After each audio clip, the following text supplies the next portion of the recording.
Hello? Hello, hello, hello, hello, hello, hello, hello. Let's see if I can turn this up. Wait. My microphone's a bit on the quiet side. There we go. Hi. Hello. Hi. Hi. Good morning, afternoon, evening, good night, wherever you are. I've decided to bring in some light today with my room because normally it's nighttime, and I was like, you know what? I feel like daytime. Slash, I've just realized, like, I've never looked properly, but my room is fucking cloudy outside. Just like England. Howdy do, howdy howdy, hey yo, hey yo, hey yo. You've got snow where you are? Yo, I've not seen any snow. Like, at all. I'm like... Actually, to be fair, I've not really been outside enough to really, you know, check, but from what I've seen... what I've seen, there's no snow. You guys have snow? And I bet you guys have the nice snow as well. Like, in England, you get like this sad mush. Like, snow that kind of settles and then becomes like a weird sludge. So it's not like the nice fluffy snow that you get in like a lot of I guess more Nordic places have like nice fluffy snow, right? You've never seen snow, Clara? You need to go find some snow. Snow is really fun for like a few minutes, and then I realized I really like snow if I'm warm and inside and looking at it from the comfort of a place by a fireplace. Because otherwise it's just cold and just cold and wet. But it's really nice. It's really nice. No, wait. I want to make a little snowman. I want to make a snowman. Yeah. Snow's like the zoo, best experience at a distance. The thing is, it's when you get covered in snow and then it melts and then you're like, oh, well, now it's just cold water. Oh. Snow makes good ice cream. I don't think you should eat the snow. Right? Like, no. I need to make a snow goose. I think that would be the coolest thing. Snow works when it cancels work. Yo, I used to like pray that school would be cancelled when it snowed. Obviously now that's not gonna work because it's like you know, they've got all the things set up so you can, you know, do everything from home, but back in my day, they could cancel it. Oh, well. Honk, you mean? A snow goose, a snooze, a snooze.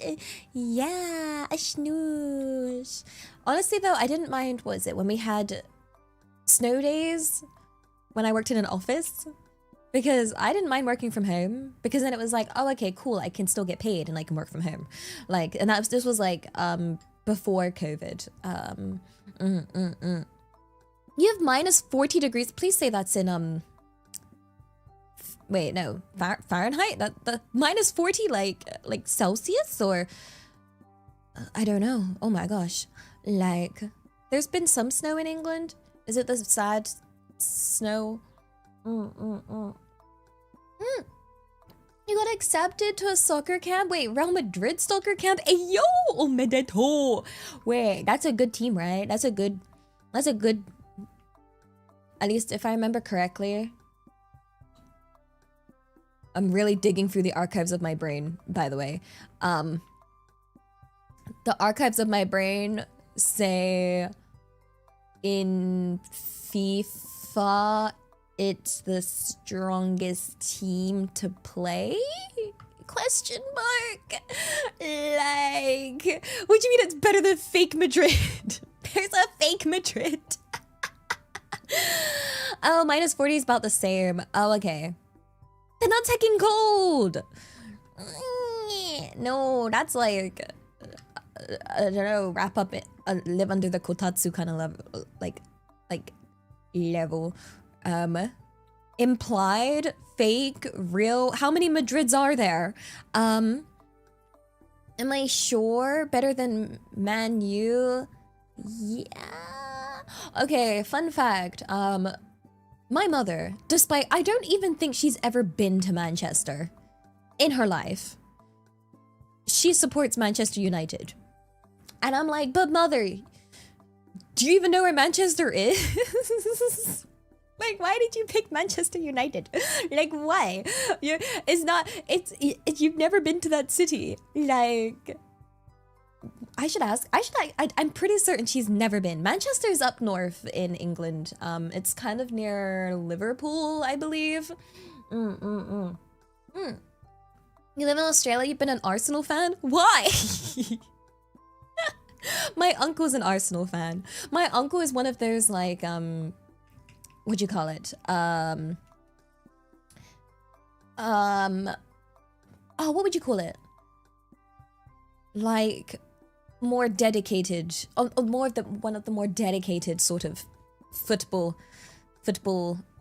like, team supporting people.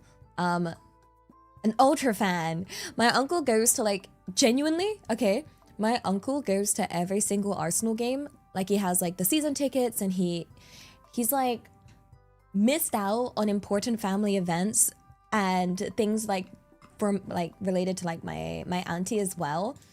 Like even my auntie's birthday and stuff. He skipped on them to go to Arsenal games. Like, we're talking like we'll go to the football game over everything. Like, so that's my uncle. Because my uncle and auntie are always, they're like the, I don't know if everyone has this, you know, like the uncle and auntie that don't really have kids and they're very well off, and but mine always uncle always argue, and my uncle is the one with very questionable opinions.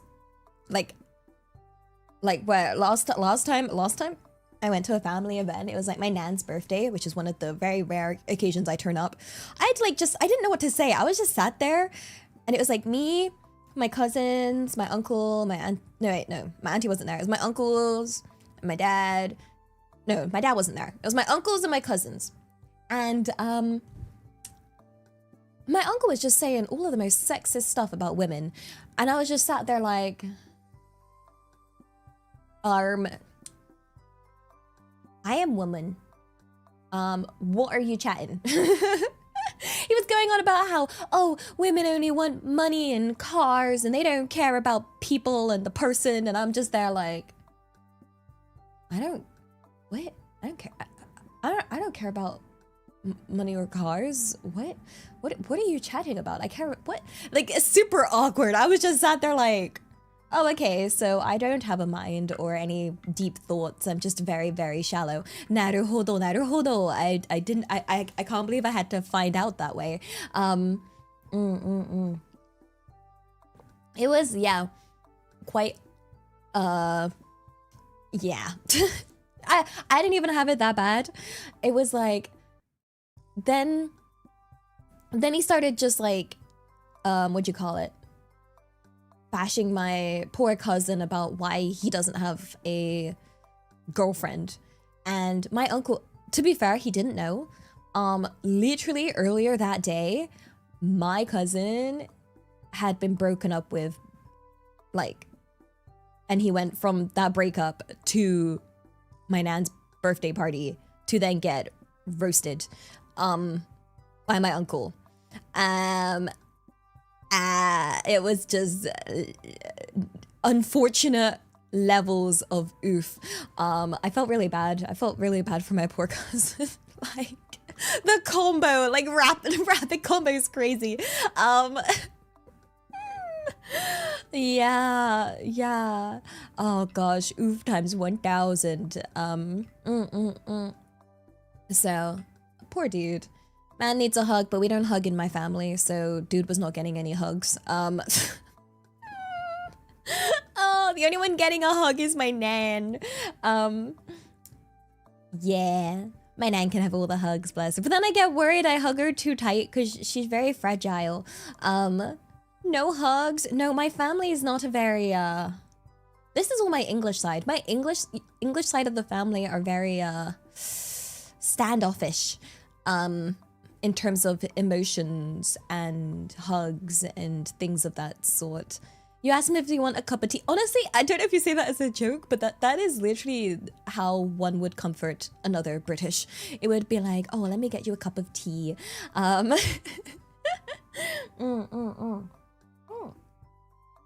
I hug? I don't know. My Asian side of the family is very friendly. Surprisingly, so to the point where I felt like, wait, what?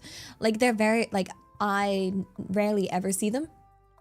They're really, really, really sweet. They're like, I think the best way to describe it is like very warm and welcoming. And I was like, cause like my Asian side of the family like to do like big family meals and like, you know, we'll talk and yeah. I mean, to be fair, okay. When I say talk, not the best talk. They have a different kind of talk. They have like I think anyone with like sort of Asian family will know the talk where all the aunties just do some weird like contest with all of their what do you call it? They do like a contest of their children and they're like, well, my child is ruler of the universe. Oh, well, my child's the Pope. And they're like exaggerating to beyond levels of ridiculousness. And you're just like, oh, I feel like we're weapons. It's just the bragging contest. You know, it's like, well, my child cured cancer. Well, mine. I mean, it's several islands and it's called the United Kingdom. Like, and I find it fascinating because this is always like typically behind the child's back, you know, where they will just talk really, really well about you, albeit exaggerated, but they'll brag about you to like your uncles and your aunties, but to your face, they're like, F you, get better. And you're just like, wait a second. You were so nice talking about me to my auntie, but talking to me to my face is like, oh gosh. Do parents really do that? Yeah. Yeah. Honestly, I like my mother just makes up stuff though. So I don't even know what she says about me. I don't know.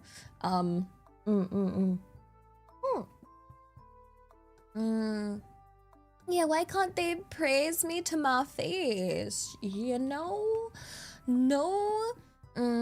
But yeah, it was like when I was like doing, was it the exaggeration that she gave was when I was doing animal biology from my bachelor's.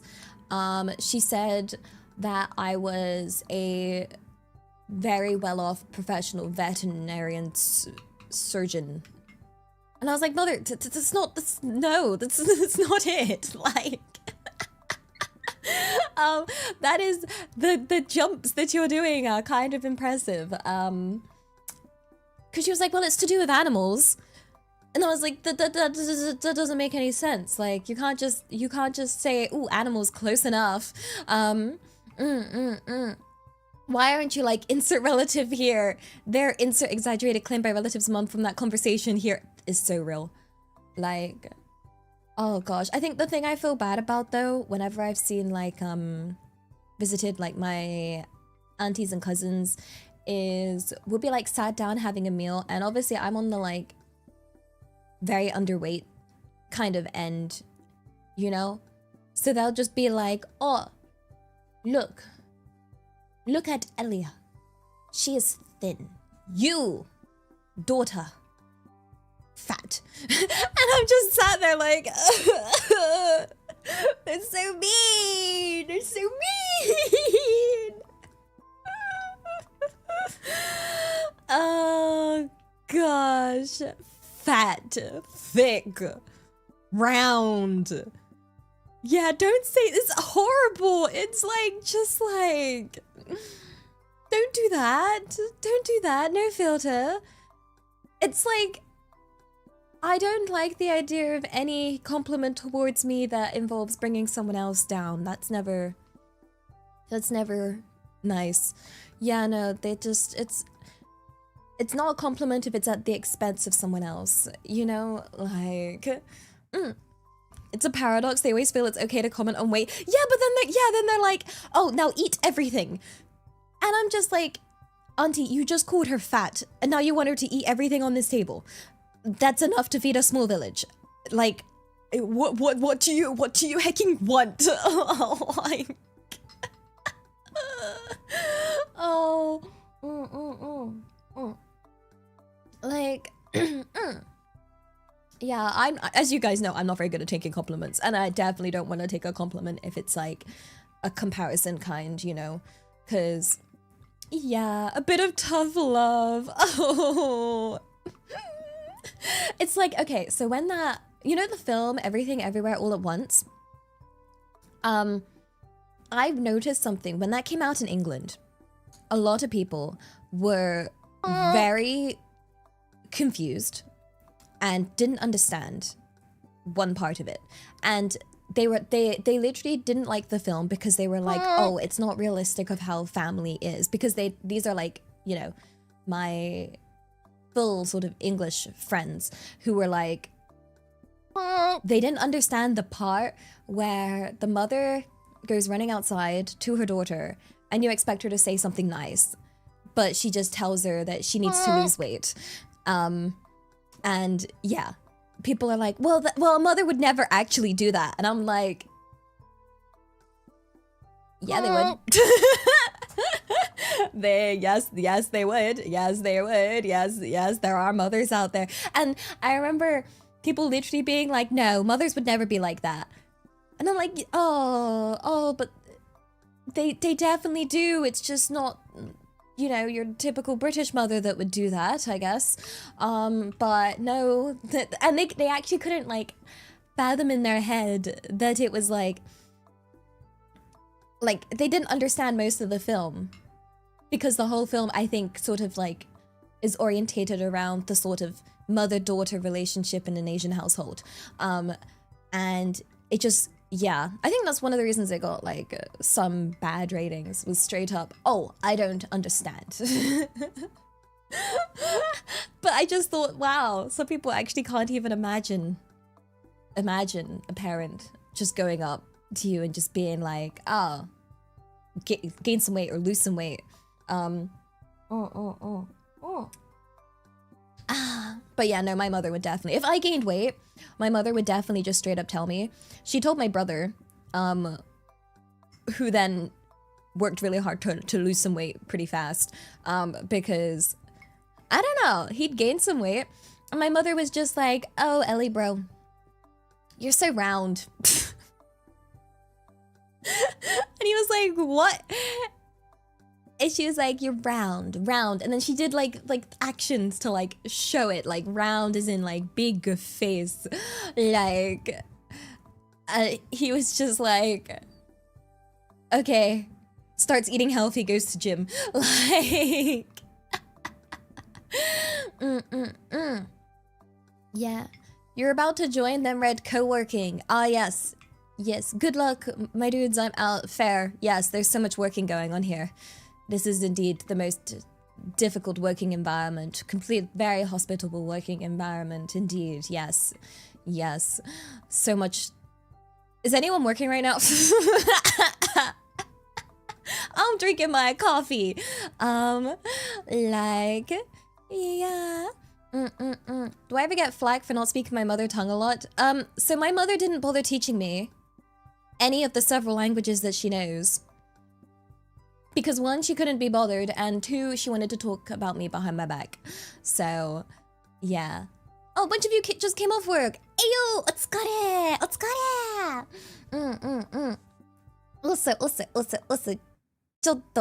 Chotto mate. Wait, what is this name? Wait, I've read this name before. Wait. I can read this. Justin, the CEO of Finanas. Oh wait, this is where I was like, a post. And I was like, what the heck is a post? And I was like, apostle. I am not making the same mistake twice, guys. Arigato, arigato, arigato, arigato, arigato for the 5 gifted members. Thank you. And also, Blake, arigato, arigato. Coat PSA, Ellie's cuter feet are too. Lies. Lies. And Skittles, arigato. Coat PSA, Ellie's cuter feet are too. Double lies. Oh, and Skittles, arigato. Coat PSA 2, her denials already make her cuter. Oh, now my denials are being denied. I remember you. Hi, I remember you. Yeah. I do my best to try and remember people. Especially, I feel extra bad when I butcher someone's name or like get it wrong. Then my brain's like, okay, we're definitely gonna remember that. Cause I just feels bad. Your nan speaks 8 languages but didn't teach you any of them. Yo, like just like my family. I'm just sad, cause like, ow, it would have been much easier to learn. Like, I've heard it's much easier to learn languages as a child, right? Cause you're more like a sponge.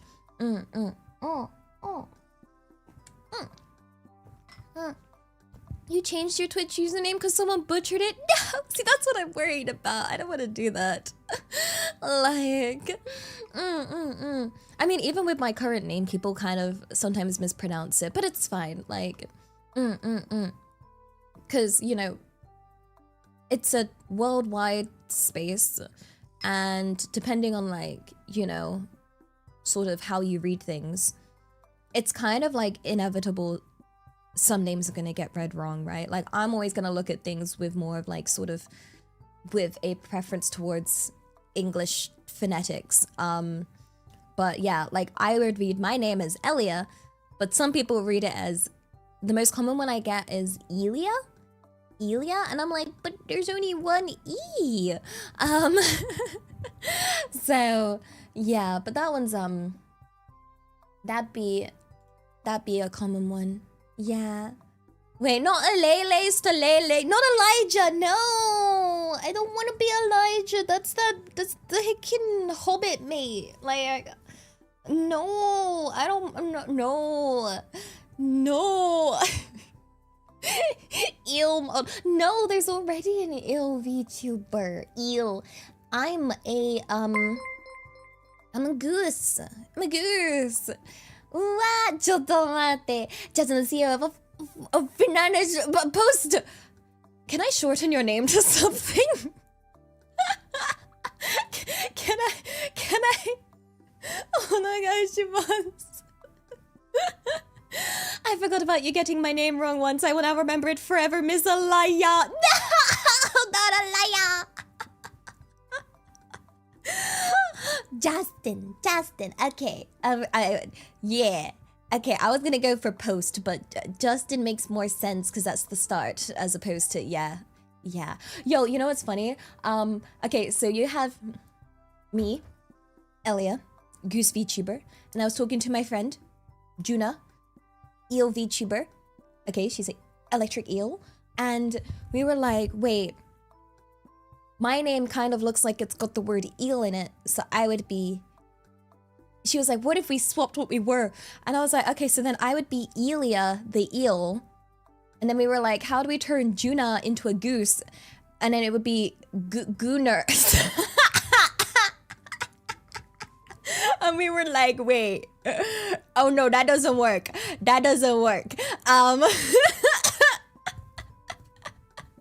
Goose isn't really a word you can really make into a name.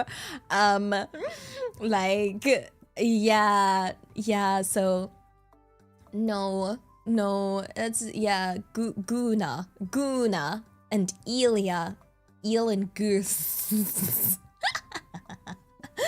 Oh gosh, you'll see her on Sunday because she is this week's guest for Elia Talks Anime. On that schedule that should have been posted yesterday, but I haven't done, so we're working on it right now. Yay, co-working.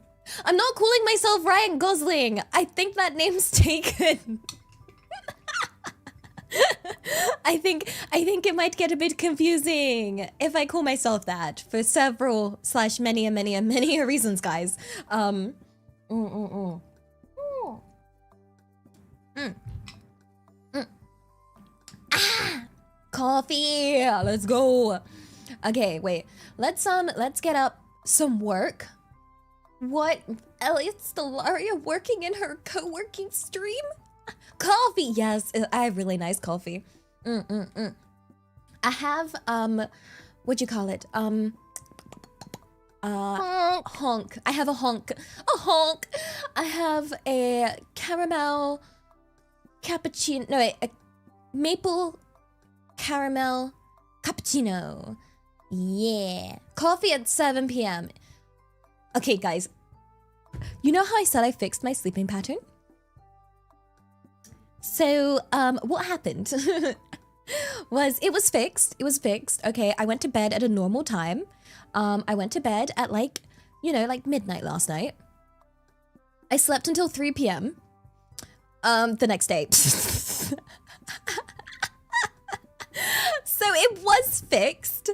I just slept like there was no tomorrow and woke up today like, oh, oopsies. Yeah, I slept for 15 hours. So I didn't set an alarm because I was like, I'll wake up when I've had enough rest. And thus I rested. Apparently my body was like, yeah, you know what? You can sleep for like ever. Yeah, was it a good sleep? No, I had more, I had more of those zombie apocalypse nightmares. What was it? I feel like I had a nightmare and I half woke up from it. What was I doing? I can't remember. It was something important. I was trying to like get someone's attention if something was on fire. No zombie hamster wheels. No. Trying to think what the heck happened. I don't know. I just always have reoccurring zombie apocalypse nightmares very regularly. Also, Justin, arigato for becoming a goose. Honk honk honk. One sec, I grabbed my blankie. I don't know why I'm so cold. I wish I dreamt of goose. That would have been much cooler. Yeah. You had a dream where you fell off a cliff? Wait, did you have the feeling where like you're like falling and you wake up like, whoa? I've not had that feeling for a while, luckily, but I know I've had it before. Oh no, there's feeling. Yeah, it always wakes me up, that kind of feeling. It's always like, wah, wah, wah. No, you know what I did? I woke up another time because do you ever just like overstretch in your sleep and then it hurts and then you're like, I wake up like, why do I stretch like this? Yeah, I stretch my leg and then it's like on the edge of a leg cramp, and I've trained myself to like wake up just before the feeling of like, you know, it's just about to cramp and you're like, no leg cramp, no stretch, as much as I want to stretch. Like you have this feeling of just wanting to just stretch and you're like, it's not worth the consequence of leg cramp, because leg cramp sucks for anyone that gets them. It's a horrible way to wake up, right? And then I find my leg like muscle aches for like the whole day. Like I'll literally try and get up out of bed and just like fool, because my leg's like, nope. Nope. But yeah, for anyone that's not had leg cramps, may you never have them. Do I take magnesium? I've started taking magnesium because I've been told it helps with iron uptake, you know? You had a dream where you got shot? No, I hope you're okay. That sounds painful. Why are leg cramps so painful? I don't know. Why are humans designed so badly? That's the real question. Like, you know? I always wonder why couldn't, like, what is it? growing up, I always wished that we had like, you know, like how computers have like a on-off switch. I wish we had one of those, you know?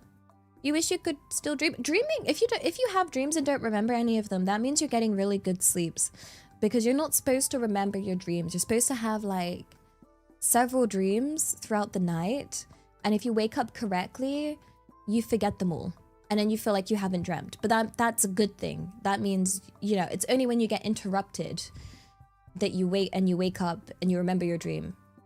That's like need an on and off switch to fix my insomnia. Yeah, that's the thing is, if I'm not like super anemic, I'm literally have insomnia. There's no in between. Like,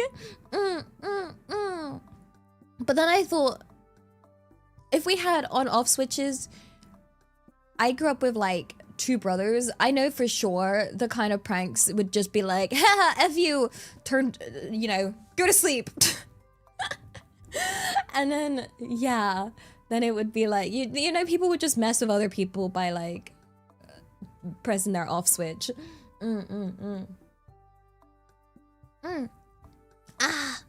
Good sleep. You're sleeping hours a day, waking up during the night. You say I sleep good. I mean, I don't know. If you're not remembering your dreams, potentially 5 hours. You definitely need more hours. I know there's some studies that say that technically it's more in our nature as humans to not just do one long sleep, but to do like 2 half sleeps, because like naturally, if we go back to like more when we were outside and nomadic, you'd want like humans would want to get up in the night to like check for danger and stuff. Like, so sometimes they like, some studies suggest that we're actually better, just like we're actually more naturally inclined to do half sleep, wake up in the middle of the night and then sleep again.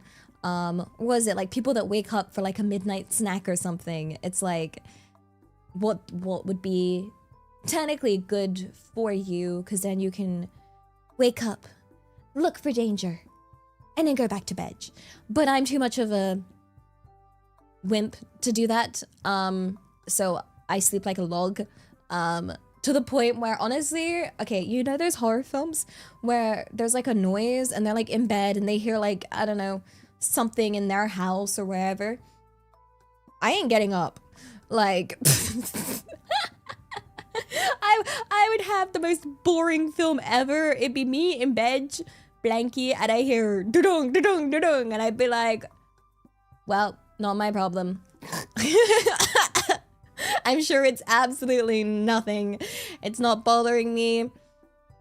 I'm sure it's okay. It's like, yeah. You've never heard of the remembering dreams thing? Wait, really? I mean, I don't know if it will fall under psychology. Like my background is in wait, I can get up the graph in regards to the sleep, but yeah, my background's in science, so I know there's definitely studies in regards to like the sleep cycle, and if you have a correct sleep cycle, not remembering the dreams is part of, like, forgetting the dreams is part of the cycle. Otherwise, we would remember too many dreams when we wake up.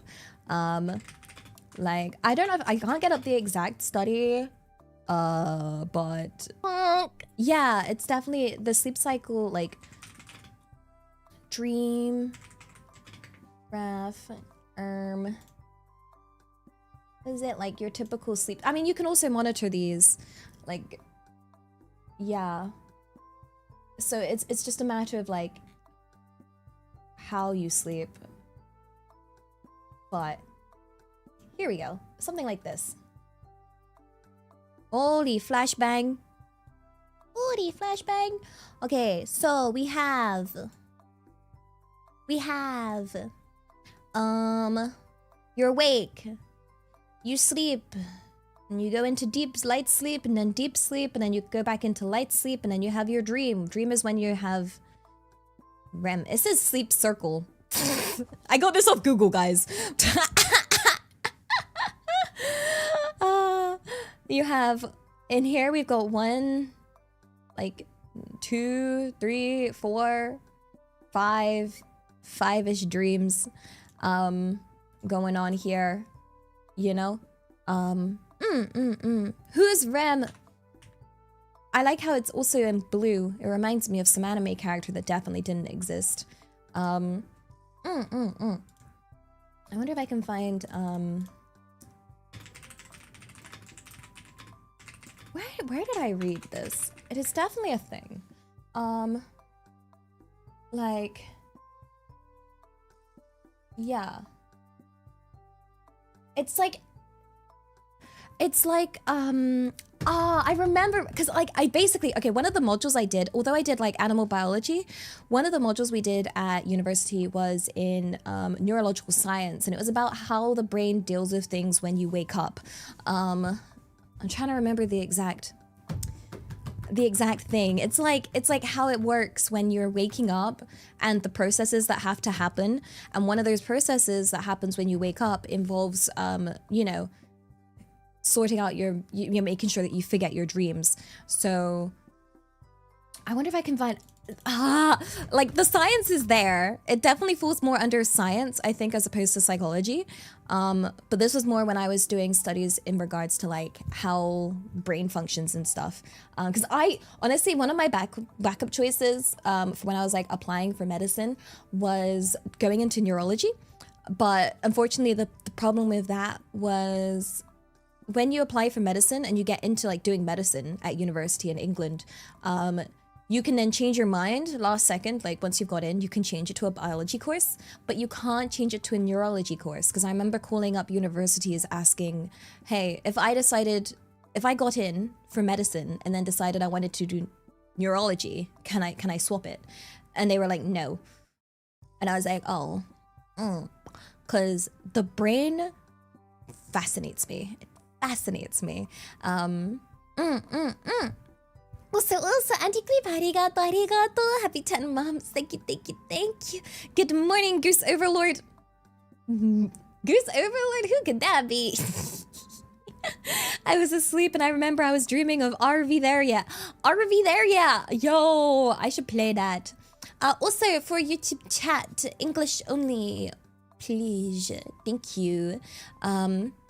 Yeah. I mean, I imagine like, what'd you call it? Dreams can, like, certain parts of like dreams like, I imagine like dream interpretation and sort of like the contents of the dream can fall under psychology. But the science of how the brain functions and more of like on a more chemical level and aspect is gonna be falling under science, which is why this is where I learned this thing. You're reviewing chemical safety forms? Yo! Give them all a good old pass. Wait, no, unless they're bad. Then give them to me. Yeah. Yeah. It's chemistry and cluster associations. Brain is pick booger? Pick booger? Talk slower? Talk faster? Wait, what? What's brain pick booger? Curse you for needing to pay for articles. Yo, the thing that drives me crazy is how, what'd you call it? A lot of science is getting paywalled behind stupidly expensive journals. Yeah, different fields of biology, medicine, psychology all meet in neurology. Yeah, I imagine there's a lot of like, there's definitely overlap. And then, you know what overlaps all my sciences? Maths. Maths might be hated. Science doesn't have enough money. Do you know what's wild though? The science doesn't get any of that money. You know, like when I was like writing papers and you submit them to like, you know, get into a journal and it gets published, like the scientist doesn't get anything. That's why they say if you want like a copy of like an article that's been published, if you just contact the author, they'll likely give you one of their free copies, because they will, because they're not losing or gaining any money from the journal. Like it's completely separate. That money, that expensive paper and all the money from that just goes to the journal. It's such a hacking scam. And then what was it? For the scientist, typically, from what I know, it will depend on the journal, but they usually give the author like X amount of like free copies to hand out. Like, like, yeah. I mean, I can try and look up this study about the brain function. Oh, wait. Oh my gosh, do I have to go onto a Google Scholar? I need to find the exact paper. Honestly, I'll be honest, guys, I heckin' burned all my work, like in terms of all my studying work, because I was like, yay, university over, burn, be gone, F you. You found this one? Let's have a look-see. It's like, let's see, dreaming is still poorly understood very much. When was this published? This was published 2014. Let's see. This one is... Oh, that guy's making violent comments in another language. Oh dear. Oh dear. Dude, are you okay? Why so angry? Why so violent? Why so threatening? Chill. Daijoubu. It ain't that deep. I'm just an anime girl. We're just chilling. Oh my god. Like, yeah. Oh gosh. These are like, oh gosh, I don't know. Like, chillax. I don't think he's okay. Yeah, no. You got so paranoid someone would take your degree, so you saved all your academic work. I think I have my data somewhere. Question mark. I have my thesis, at least. But in terms of like the stuff, mostly for... Okay, so for my master's, I kept all my stuff. For my bachelor's, I was like, F all this! Cause like, master's was more orientated around like my thesis. It's kind of similar to like my final year of my bachelor's where, you know, you have your dissertation, your thesis, and that sort of focus, like keep that sort of stuff. But for the other years of my bachelor's, it was like a lot of exams for a lot of different modules and studying horribly for all of those. And yeah, it's like, got rid of all that. Cause like my way of studying was to like, so there's different study methods. My study method is to write something out, to try and remember it, because just listening to it doesn't help it like sit in my brain. I have to write it out. So I remember just writing out a lot. You have ADHD, you can't do studying? Wait. But then how do I do studying? Wait, how do the rest of us do studying? Hold up.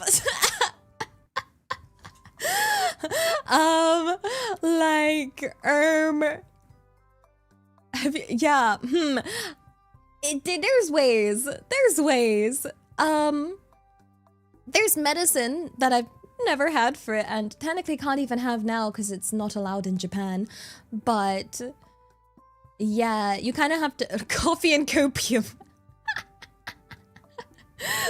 Guys, I'm having flashbacks to me trying to study, and I was like trying out different study methods, and one was like, okay, so imagine you have like your couple of pages of like stuff that you need to learn, like a bunch of stuff that you need to learn. And then they said, oh, you should place like a little reward at the end of each page to be like, oh, you got through this page, have a gummy bear. And I'd be like, heck yeah, I love rewarding myself with gummy bears. So like I started off each page, if I finished writing out a whole page for myself, I give myself the gummy bear. And then I was like, oh, that's kind of a lot of work for one gummy bear. So then I was like, why don't I just put a gummy bear at each like paragraph? So then it changed to like each paragraph I get a gummy bear. And then I was like, these gummy bears are kind of yummy though. So what if I just do one at the end of each line? And then it just kind of got to the point of like, why don't I just eat the gummy bears and then do the work. Like, yeah, these methods do not work on me because they require a certain level of self-discipline that I definitely don't have. The other method I tried that failed miserably was, oh, if I get through like one whole lecture of material, I will reward myself by watching an episode of anime, which, you know, I decided I wanted to watch Assassination Classroom. So I watched one episode and I was like, great, okay, now I gotta finish the next lecture so I can, like, you know, watch the next episode. And then I watched another episode and I was like, I feel like it's too much of a gap in between.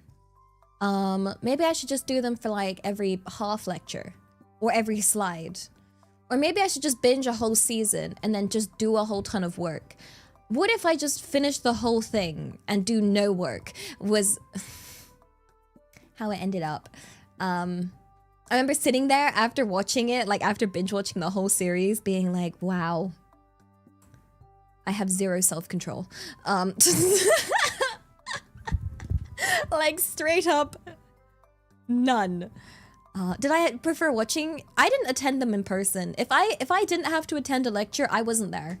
And luckily pretty much all of my lectures are recorded. The only things I had to turn up to occasionally were lab, like if it was like in the lab.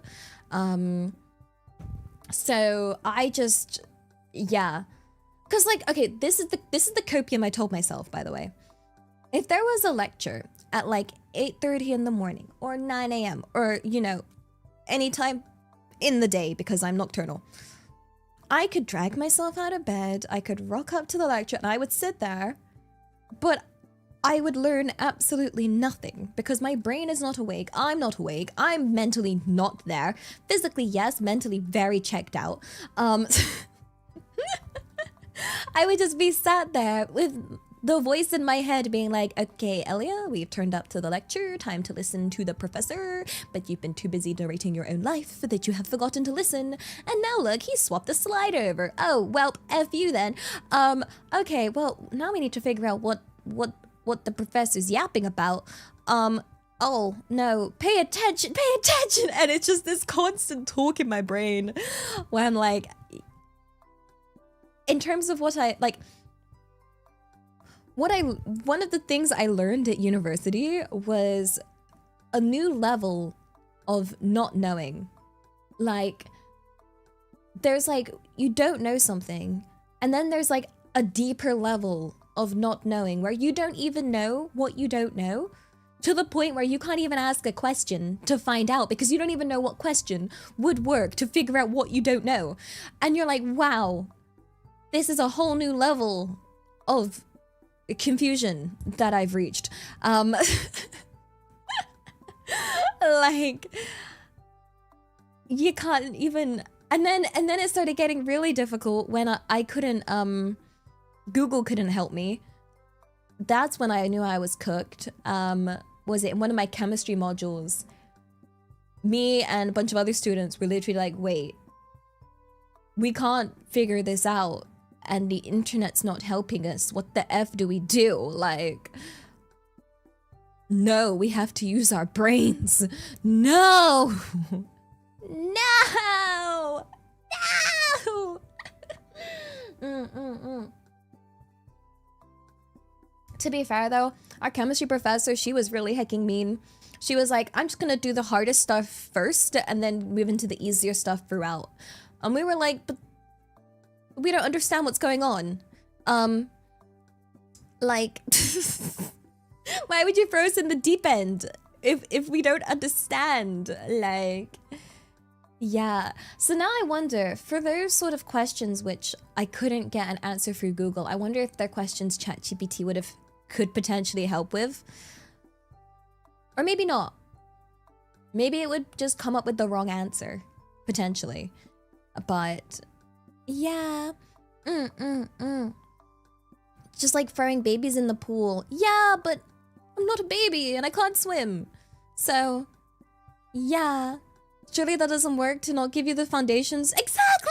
That's what I was saying! Our class was very confused. I feel like she was just trying to like, what you call it? just figure out who were the true geniuses in the class for her, like, you know, future PhD projects. Like, straight up, I can't think of any other reason why she would do such a horrible thing to us. That's it. And it was definitely, it worked. It weeded me out. I was like, no more chemistry for me. No more. No more. Absolutely not. I'm done with chemistry. I used to like chemistry until it became very math orientated. It was all maths. It was all maths. And I was like, well, this isn't chemistry. This is just maths now. What was it? She was trying to like, let me turn the light up a bit. It's a bit, what was it? I want to make the room brighter. Let's see. That's the thing. It's maths with letters. It's not even maths with fun numbers. What was it? This was, wait. Why were we learning this? Wait, let's dig through the archives of my brain. I'm pretty certain it was this. Yeah. So the main thing we were looking at was the mathematics behind like electrons and electron movement and sort of like its orbitals and whatnot. And the first lecture she gave us was a big lecture on Schrodinger's equation. And then yeah, I was like, this isn't the chemistry I love. This is just this is just electrons and maths. Everything in chemistry is about electrons. It really is. Like, Schrodinger's the cat. No, Schrodinger's the equation. I wish it was the cat. The cat would have been more fun. It's this one. So this is what they threw us in with. This equation of fun. You know, this was me trying to avoid maths. And I was like, ugh.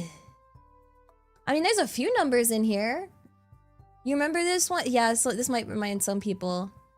Like, Schrodinger's equation has a special place in hell.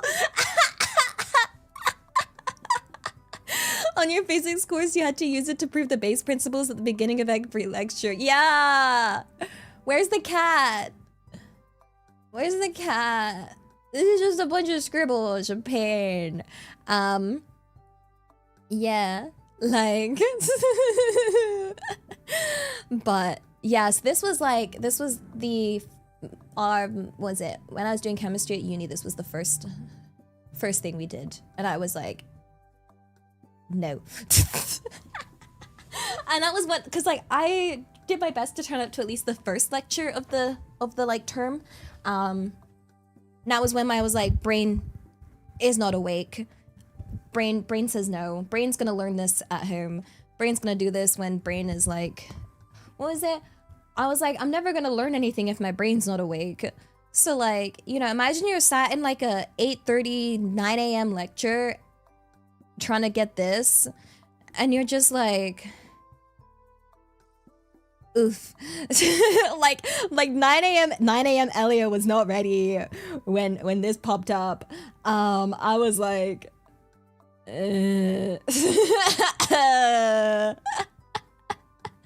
Wait, your physics course leader was actually a pupil under Schrodinger? Yo, wait, that's actually really heckin' cool. Yeah. This is like to do with yeah, the whole, it just from here onwards it was just all about electrons. It was all about, yeah, we were just doing work on electrons. But it was kind of fun to suffer. Imaginary numbers aren't really imaginary. I know, right? Like, okay, if it's just imaginary makes it sound so much more fun. Like when I first heard of imaginary numbers, I was like, oh, that sounds so whimsical. It sounds so whimsical and lovely. Like, oh, I imagine this number on a little rainbow flying with butterflies. And I'm like, nope. Not that kind of fun imaginary. No. Like, yeah, this was just one of the things. This wasn't the worst thing. That was like the starter. That was like our appetizer, for the course. Oh gosh. Is this imaginary number? Oh, we can just make it up. I think that number should be 2. I'm imagining it as 2. Or 1, or 0. Oh my goodness. Yeah, no. I mean, I don't know. No, I don't want to go back. Don't send me back. No. But honestly, okay, what's funny is... What's the funniest thing I found about uni is, say you would get like lectures and stuff with this kind of thing, and you'd be like, oh, I don't get it.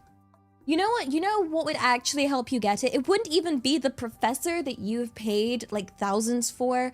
Like you paid thousands and thousands in tuition, but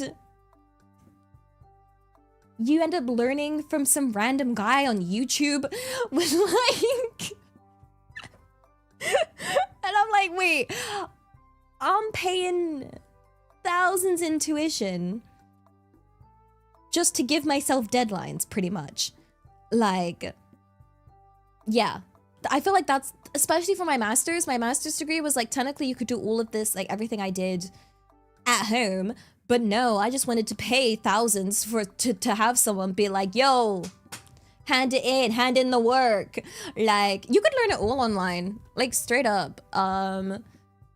Yeah, it's just kind of like, it's just kind of wild.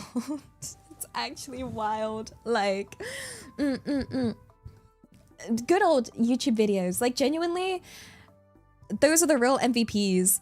Like, for my master's degree, I remember like really struggling to understand convolutional neural networks at first. And it wasn't even like my professor or anyone at uni that ended up helping me. It was like, there was a PhD student that was helping me and pointed me in the direction of the video that helped them on YouTube. And that's how I learned. So I was like, okay, so basically, this place ain't gonna teach me anything. It's just gonna give me the opportunities. And that's it. Yeah, what you'll find is a lot of like, you have like different kinds of professors. This was the advice that they gave for like people wanting to do PhDs. So like, if you're going on to go do a PhD, which professor you do it with is very important, okay? Because you can go for like a highly renowned professor that has loads of works, is very famous or whatever, and all of this. But likelihood is, as a PhD student of theirs, they're not going to care about you very much. They're going to be very busy. You're going to be not very, you know, well taken care of. But you have all the sort of, you know, but they'll be there. And then if you pick a professor that is fresh and new, yes, they won't have like all of the like papers behind them or all of this like renown or whatever. They're gonna be very more taking care of you because you're their like first, especially if you're there, you're like one of their first PhD students. They're gonna be like really helpful. So it was like getting the balance between a professor that would help you with the PhD slash one that would know what to do kind of thing. And like getting that balance was like the advice that I was given, because genuinely those like sort of big name professors, a lot of them are way too busy. Their poor PhD students are like forgotten middle child, like literally just nothing, just means nothing. Like it's just, oh gosh, yeah. Yeah, Professor Oak, here you go, good luck. Oh gosh. And you definitely need like, I mean, it's basically just a fancy intern, to be fair. Yeah. You had a friend, wait, your friend on his PhD had a professor who never turned up to any lectures because they had tenure. No, for real. Some professors literally are like, oh, you don't care. I'm pretty certain I went to like one lecture, my professor was just sat there watching rugby. And we were just like, sensei, sensei, class, question mark. And then professor was like, no, rugby's on. And we were like, okay. Okie dokie. Yeah. Oh my gosh. One of your lecturers gave up on his research project so he could teach us about space because he found that more interesting. Yeah. Yeah, I can picture that. That it's just it's a very interesting space. For the amount of money it is, I don't know. Expected more? I'm not sure. What I found was like, and this is just my experience, this isn't like how it is, but like for me, there was like, I went to quite a prestigious university, not doxing myself, but you know, and it was very, very, you know, fancy, expensive, hard to get in, all of that. But like in terms of help with my studies, I got like no help at all, okay? Well, my friends in college who then got into like, say, more like not Russell Group, polytechnic universities that aren't as highly rated or whatever, they had so much help. They basically just had like they were giving, like, I felt like middle child forgotten, and they were like youngest child absolutely spoiled with help, and I was like, what? It was kind of, yeah, the difference was wild. Very interesting, very interesting. Sometimes fancy unis aren't the best. Yeah, they can be like good on like, yeah, that's the thing. It's the whole, so do they do Russell Group like abroad and stuff? Russell Group is like the sort of university, how would you define a Russell Group university? Russell Group is like their sort of red brick fancy university. So a Russell Group university in England is okay, so the Russell Group is a self-selected association of 24 leading research-intensive universities known for academic excellence, significant research output, and strong links with business, high graduate employment, and oh, okay, it's the UK's equivalent to the Ivy League. That's it. That's what Russell Group is. So Russell Group is equal to Ivy League university, and yeah, and then they're just interesting, but as a student, in terms of student care, it's quite low.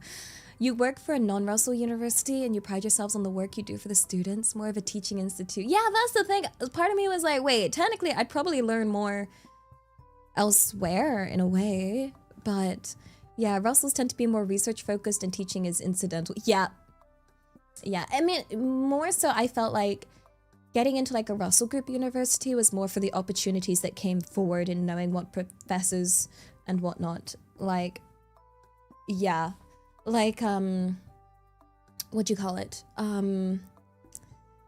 So for example, it worked for like my master's, went to a Russell Group, and, you know, I had a very good PhD lined up with a very established professor.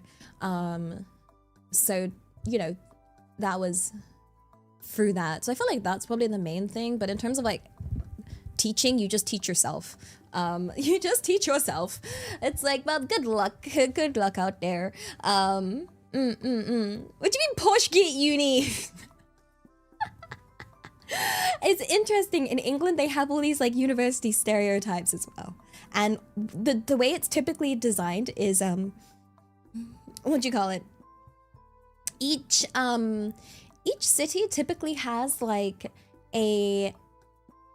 their main university, like, and then another university. So like, I think the most common example is people that go to University of Oxford and people that go to Oxford. Because technically in Oxford, in England, there are two universities. One is University of Oxford, that's like, you know, famous. And then the other one is Oxford Brookes. You know? And I think it's the same for Cambridge. There's University of Cambridge, and then there's a university in Cambridge called, what's it called? University in Cambridge.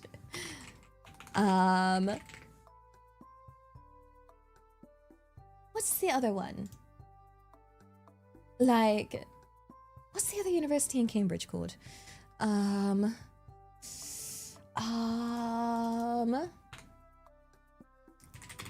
other one. Can I just Google the other one? No. What's it called? The Oxford one's easy to remember because it's Oxford Brookes. Was it the other university in Cambridge? Anglia Ruskin! That's what it's called! Anglia Ruskin. And what's interesting is, in terms of like rankings, I'm pretty certain Anglia Ruskin's like on the other end. So like University of Cambridge is near the top, Anglia Ruskin is near the bottom. But I know people that would genuinely do this. They would be like, oh, well, I went to university in Cambridge. And I'd be like, in Cambridge? And technically they went to Anglia Ruskin, but they would go around like boasting to others that they went to university in Cambridge. Because technically they did, but just not at the University of Cambridge. Like, it was, who boasts about going to university? A lot of people, there's a lot of types of people out there. Yeah, especially, I found this, this was people when I was doing my master's degree. Yeah. People, honestly though, that kind of boasting does stem from a place of like lacking confidence. So like, I don't, you know, what'd you call it? It's more just like, I hope that they gain more confidence, you know? Because yeah, I've found when I was doing my master's, you'll encounter a lot of students that'll be like, oh, so what were you like doing before your master's? And for some reason, people would see it as some weird contest, where it's like, it doesn't actually matter because we're all here now. So like, it's the equivalent of people going around wearing a Harvard jersey about going to Harvard. Yes, I think people do that for like Oxford and Cambridge. But yeah, it's, people do that with Russell Group or Ivy League. Yeah, but I never understood it at master's level because I was like, but, you know, honestly, I really don't care. What matters is you're here now, and where you go doesn't define you. What matters, your brain hacking is, you're here with your brain. It's whether your brain's good enough for this, that's all. Like, yeah, so, But every uni does their own course and sets their own criteria. To be fair, that is true. I was in shambles over the difference between, so there was like my course that I did in like animal biology. And then I had a friend that was doing animal biology at a different university, a non-Russell Group Polytechnic. And the difference was not fair, okay? It wasn't fair. So I had, say in 1 year, they literally had half the amount, like genuinely half the amount of what I had to learn. Like, in terms of the number of lectures, the number of modules, the number of like, exams, I just had straight up double what they had. And they had half. And I was like, but that's not fair, I'm dying. And like, even the content within the lectures, I think it was probably more than half because like content in each lecture as well was more in mind. So I had double the amount of lectures with double the amount of content inside. Because I think each of my lectures were about usually around like 15 to 20 PowerPoint slides of stuff, and then yeah, written out. If I wrote all of that out, plus the books that they told us to go through and also the additional stuff that we had to do, writing it out per lecture is about 15 pages of like A4 of content that I needed to know for each exam. And there were at least 20 of those per module. And then I had twice the amount of modules. And it was just pain. It was pain. I was like, oh, yeah. Fancy diplomas don't earn you that much. It's about connections. See, that makes me sad though. That makes me sad. Like very much so. Which is why I wanted to try really hard, because I don't think it's fair. And I that's why I kind of thought if I went into science it would be better. Oh, I'm silly. I was silly to think that it would be more fair in academia. I learned very much the hard way, but I still tried. I think it's difficult, but it's still worth trying. If it's something you're passionate about. I had to like, you know, I don't come from a very well-off background. And I remember, so was it in my bachelor's for my like second year, I was like, I lived in a house with 9 other girls and they were really, really sweet. And we did like, we had like a few dinners together. We had a massive table. We'd all sit there. And I remember we were having a conversation about like, oh, what do all our parents do? And that's when I really learned the difference between me and all the girls that I lived with. Because I kid you not, their parents were straight up doctor, lawyer, doctor, professor, another doctor, another, like, a surgeon, like, everything that would be helpful to everything they did. And then they got to me and I was like, my mother works in a shop as a cashier. And my dad's a mechanic. Yep. Yay. And you know what wasn't fair? Okay, but it's not all bad. Because one of the girls that I live with, she was on the same course. And I got into, what was it? We had to do some group work. And she was in my group. And this is where I learned the benefits of having a friend. Because her father was a professor at another prestigious university. And so she basically got our group project, went to her dad and was like, oh, help us. And apparently he was just like, all right, you should do this, this, this. And it was it's a kabillion times easier. It's a kabillion times easier when you have someone's dad who's a professor helping your group out. Like big help. Oh, it's kind of crazy, but I was like, wait, this isn't fair. But yay, but this isn't fair. Yeah, she ended up with like I never like hated on her because she was genuinely a lovely person and she did work really hard, to be fair. Not that she didn't, but she did also get a lot of help from her father, who was a professor in the same field of the like in science, just elsewhere. And then she also got a lot of like work experience by just doing work with her father, and then also getting her name on a lot of published papers from being in the like I that was really, really common, like applying for things like your master's or your PhD and then having like every other student be like, oh yeah, no, I'm in a published paper, I went to the lab with my father. Like I think I could name at least like 7, 8 students that had that. Was it one student was like, it was like, oh, what are you gonna do for like the like, you know, holidays? And you know, for me, I was like, I'm gonna go home and watch anime and play League of Legends. And then this other kid was like, oh yes, I'm just gonna fly to America to go work in my dad's lab so I can get my name on a paper to help with my PhD application. And I was like, oh, that's cool. That's cool. It's not cheating, it's using resources. I mean, like, yeah, like, it is. I'm not saying it's cheating, you know, use what you can.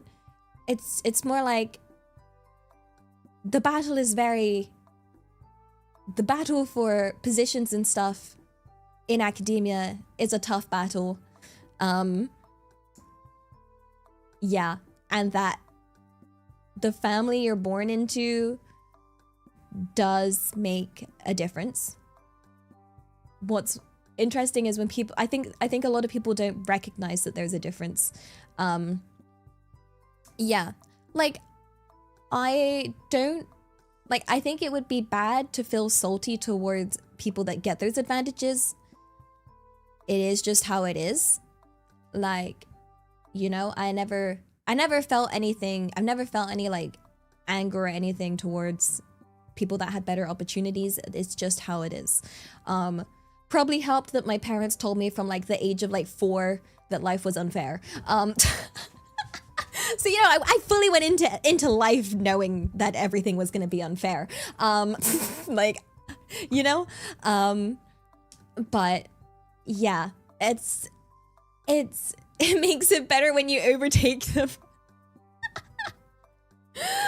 I mean, do you see where I get sort of my passion to fight against, like, you know, like when I'm playing a video game and I like to fight bosses underleveled? Do you see kind of why I like to do that? Because it's almost like metaphorical to life, where I'm like, I don't care if I have, you know, the right level. I still want to be able to just do it. In spite of the cards that are like dealt, in spite of the cards that are dealt to you in life, I still want to try. You know, like nepotism's bad if you take it for granted and suck at the job. Oh gosh, like honestly, at the end of the day, for like, was it? As long as the person is still passionate and wants to do what, like, actually cares, I think I'm all for it. Because at the end of the day, when it comes to like things like science, the end goal, it's not a competition. It's like, you know, it is for the, you know, pursuit of science and learning more and trying to help things in the world.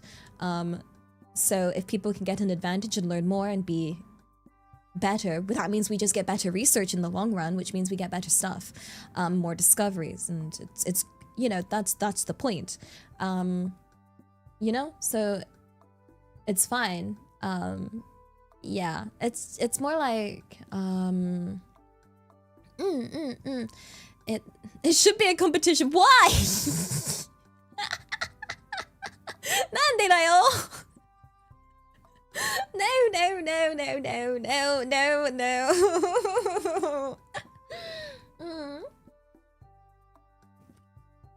If it was a competition though, technically, for my master's I won, so technically, because if you graduate top of your class, that makes you the winner, right? Which I did, so yes, if it was, then yay! But it's not a competition, because it's not about that. It's not about this. Like, yeah, because otherwise, like, you don't really get much of a prize. What am I working for if it isn't a competition?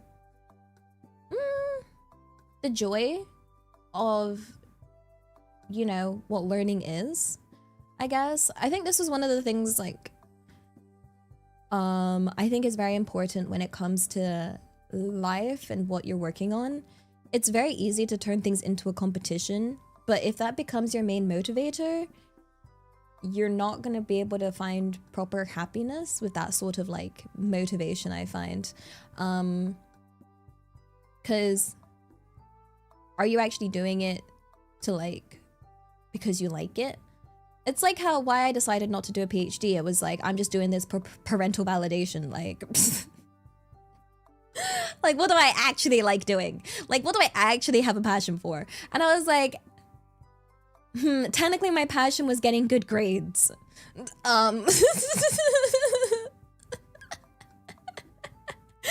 Like, and I was like, I need to find what my actual purpose is and what actually brings me joy in life. Otherwise, I'm never really gonna be properly happy. You know? Like, competition makes me do it out of spite. I mean, I think it's a good starter fuel.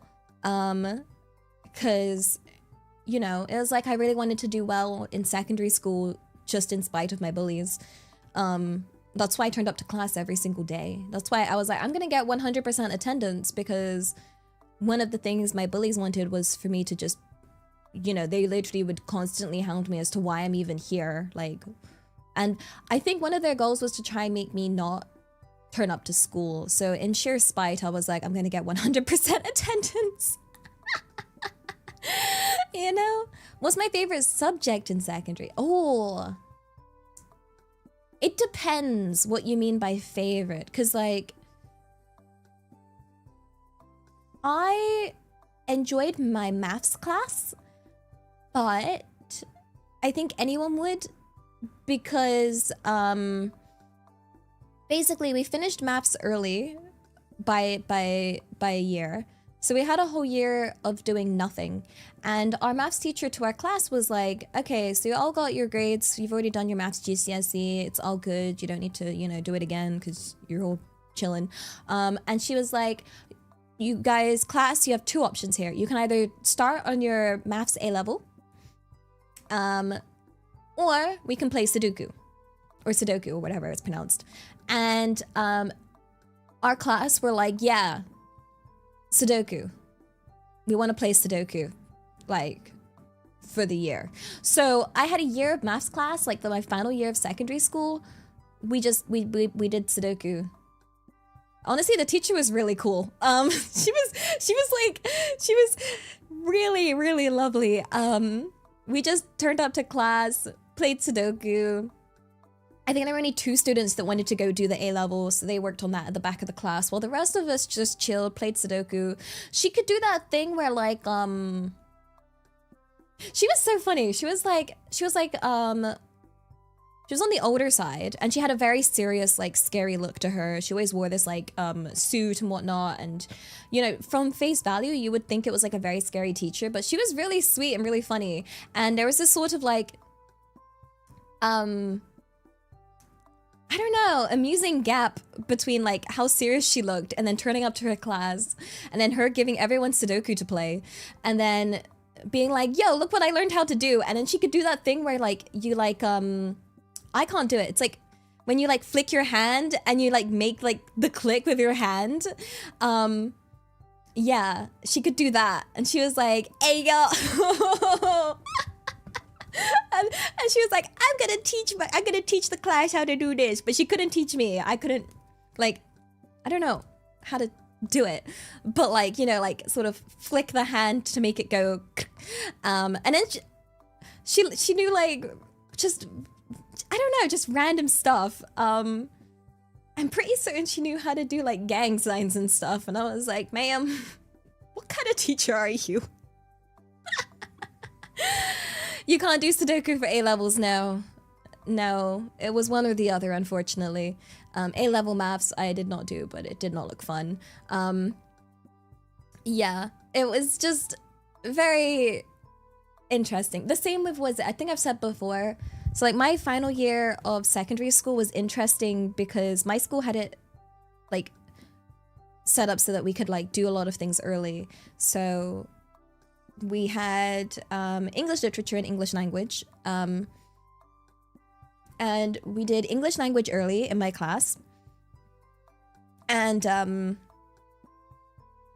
all our class did the exam early, but I was the only student to get a good grade on it. So I got 100%. So there was also like no need for me to retake it because there was no improvement needed.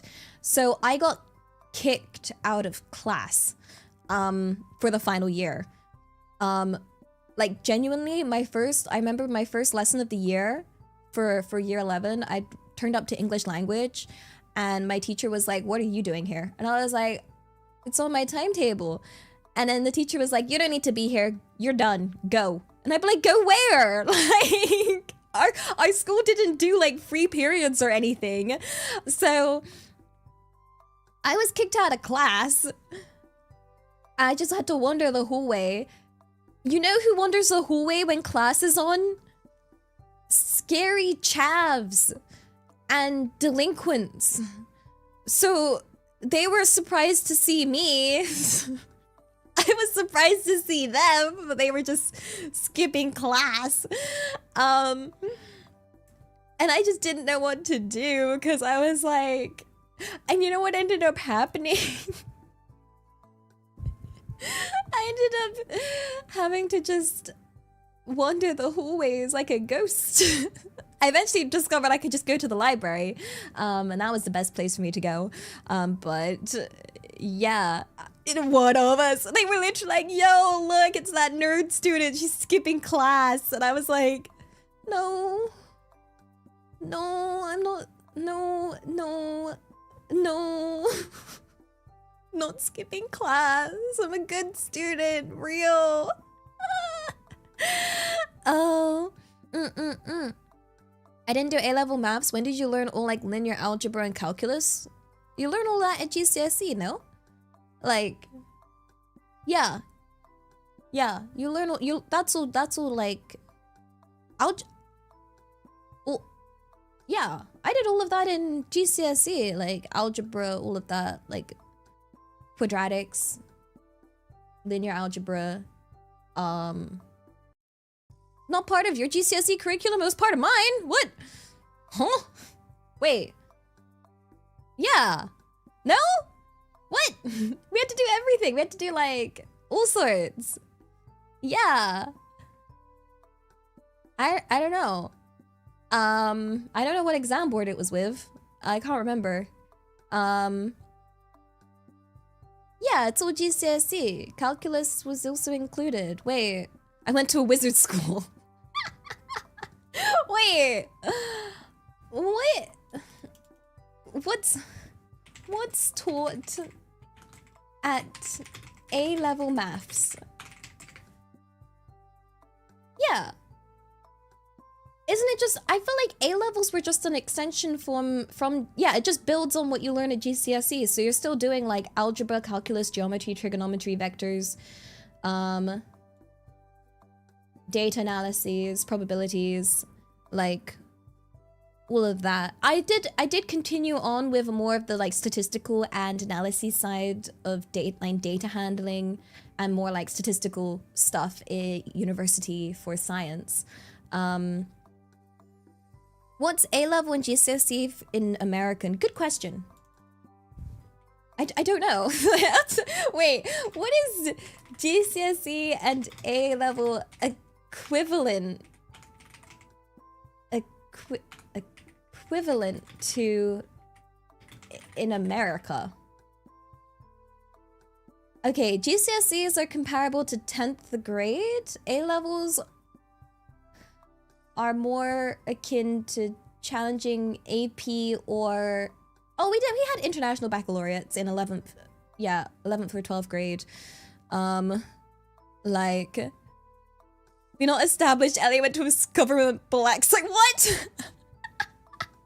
I went to a very interesting school that like, I started doing my GCSEs in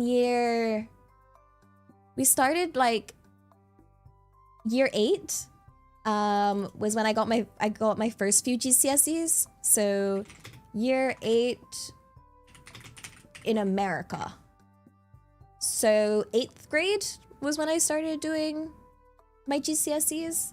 And then, yeah, I was like, they had like special like honor gifted programs or something where they made us do everything early. They basically wanted us to do as many GCSEs as possible. So I started with like, yeah.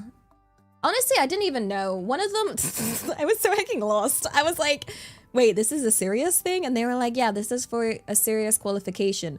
And one of them was for, product design. And we had to make something. I think it was like a lamp or a clock or something like that. And I had a stick. Like a singular stick. Because I'll be honest, I was just messing around in class. Not really doing much. I was like, I'm not, as you might have guessed, I'm not very good with the saw or other workshop materials. Me and my stick. And they were like, yeah, so this has to be done by the end of the week. And I was like, but I have a stick. I have a stick and a dream. So yeah, I did manage to make it work, but they had to like make a special case of me getting pulled out of other classes so I could finish this in time. But yeah, everything's based on maths. I know, it makes me sad.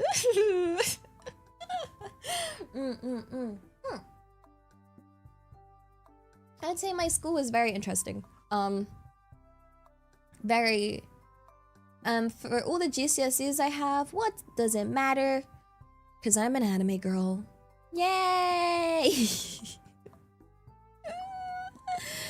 You know, ain't no one checking my GCSEs now, I'm just saying. Yeah, like, I look back and think, dang, I stressed too much. I stressed too much about school and university. Like, when I look back, I'm like, I should have tried to enjoy it a bit more. Because I took everything very, very, very, very, very seriously. I was very much, I think I've mentioned before, like my general mindset, although I guess my mindset now applies to my work. My mindset back then was, I don't care about anything but studying. And this was all for like uni especially, because when I got to like uni, I was like, well, I don't care about anything but studying because I've paid thousands to study. So why should I bother with anything else? You know? Because, yeah. And then I look back and I'm like, dang, I really did not enjoy my time because I was just studying. Yeah.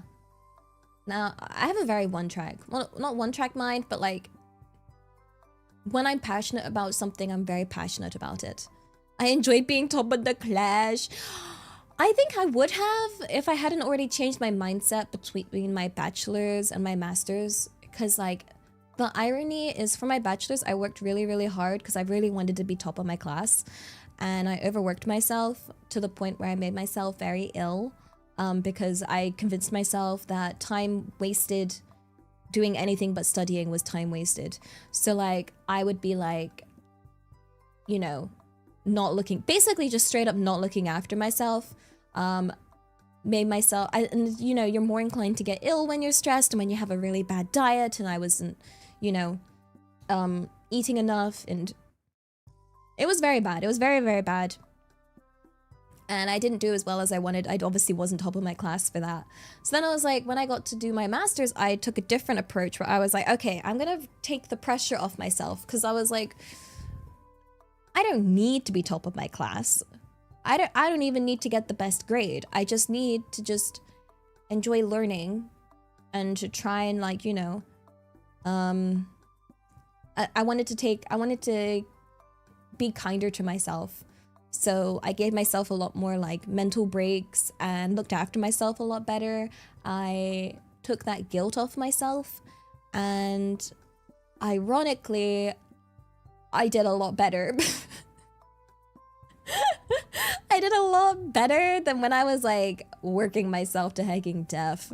And so when anyone ever asks me for advice about like studying or whatnot, I'm always like, my favorite thing to tell myself is you can't do your best if you're not at your best.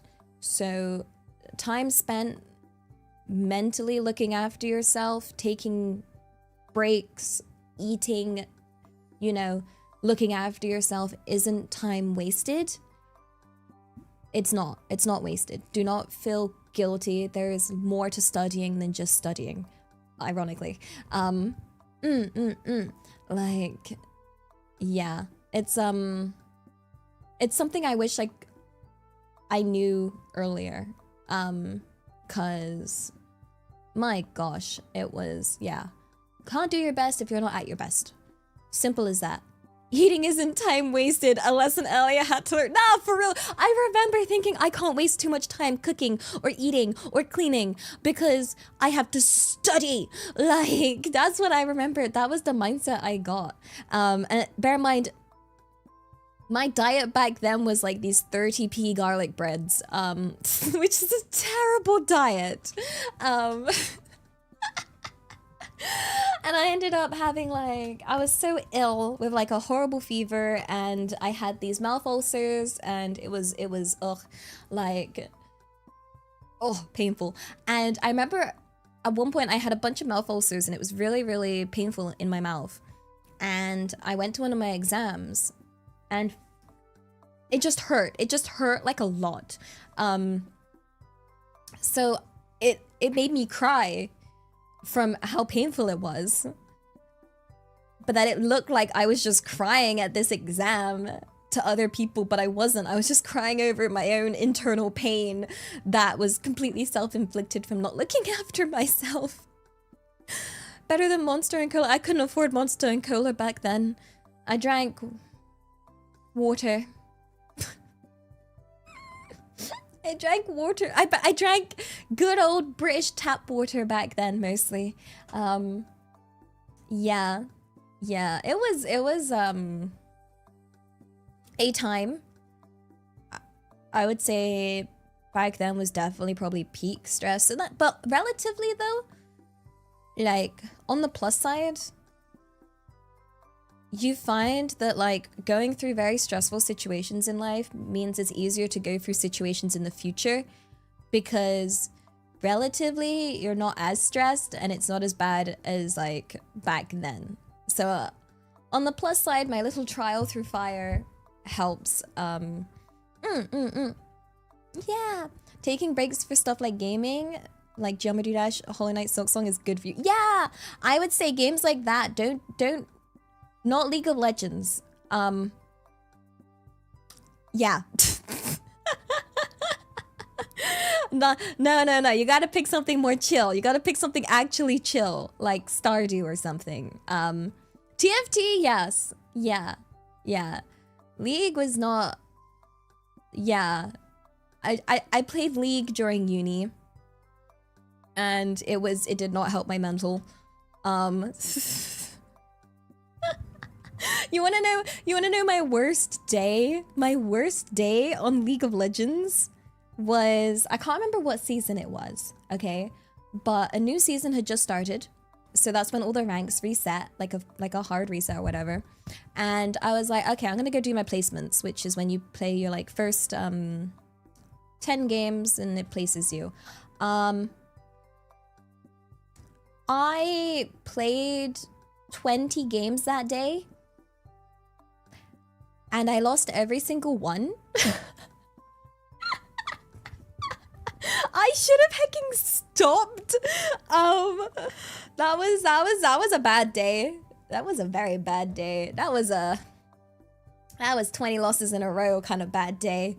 I was in absolute shambles. And it was like, majority of them weren't my fault. I know that sounds cliche, but a lot of it was, a lot of my games, I think at least like a quarter of those games had an AFK. Some of them had someone AFK on my team, plus someone trolling, plus someone feeding, plus someone flaming. Like, it was bad. It was hecking bad. It was a bad day. It was a horrible day. Like, what on earth possessed me to play 20 games in a single day? The desire for a win. The desire to win once. Justin! Arigato, arigato. Times 2 for the 20 gifted. Was that 20 gifted for my sad story?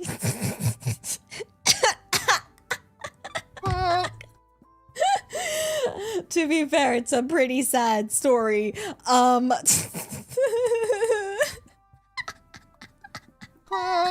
This was back when like I just really wanted to really wanted to get to diamond. I was going in the wrong direction. Oh my holy clucky moly, got him on board! I saw that! ちょっと待って。ありがとう、ありがとう、ありがとう、ありがとう、ありがとう、ありがとう、ありがとう、ありがとう、ありがとう、ありがとう、times 5 for the 50 gifted members. Dang, I didn't realize my story was that sad. Dang. Oh my gosh. Also, to make it even sadder, this was solo queue. This was full solo queue. Like, it wasn't duo, it wasn't with any friends. This was just me, myself, and I, full solo queue League of Legends times. Why would I go and I played alone back then? I didn't have anyone to play with. Like, I didn't understand. Why'd you think I'm always looking for people to play League of Legends with? Because I'm used to playing alone once upon a time. Like, yeah. Solo queue is hecking wild out there. Okay. I'm trying to think. Oh gosh. And the thing is, if someone ever tried to like make friends with me on League, they'd always be kind of weird. Usually they'd be on the enemy team, and then they would try and add me after. And I'd be like, oh my gosh, friend? No. Probably doesn't help that I'm just, you know, I play your very typical, like, enchanter, girl support life. Some of the lines I had, holy guacamole, like, I don't know where, like... where they thought their lines were good, because they were not. Like, I remember I had someone add me after a game. I very quickly unfriended them because their go-to, like, first line was, your Nami was so sexy. Those bubbles were so sexy. And I was just like, what are you chatting about, mate? The heck you mean? What do you mean? I was like, nope, be gone. Like, no,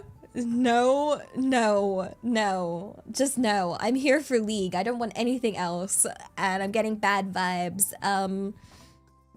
They stole your line? Good. Please, let them steal that line from you. Nothing says... nothing... Oh gosh, like, yeah, I don't even know. And then like another person was like, oh, I'm trying to think of the other stuff. One was like, oh, I play with, who did they say they played with? They said they played with like this professional European player. I can't remember which player it was, but I didn't care, nor did I believe them, because I was like, well, not at this elo. in my head, I was like, if you were really like that level and this was your quote Smurf, you would not like, no, nah, like, ain't no one believing like that. And then what was funny was that then I had their friend add me and be like, yeah, so like my friend's lying to you and I just felt like I had to tell you because they try and do this to everyone they think is a girl. And I was just like, I don't care. I don't care. I only care about League. Like, I wasn't believing or falling for it anyway. I don't hecking care. It was pretty obvious. Like, I just want to play League of Legends. It was so hecking sad. I'm like, this is a video game where I just want to play League. And I remember someone being like, what was it? Someone be like, Elia, sometimes they don't want to play League. They want something else. And I'm like, then they can go in the bin. Cause I just want to play League of Legends. I don't care.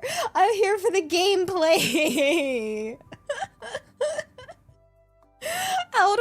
How can I make it obvious where I'm like, I'm not interested in anything but the game. Like, League is not a hidden dating site. No, I'm here to play video games. Like,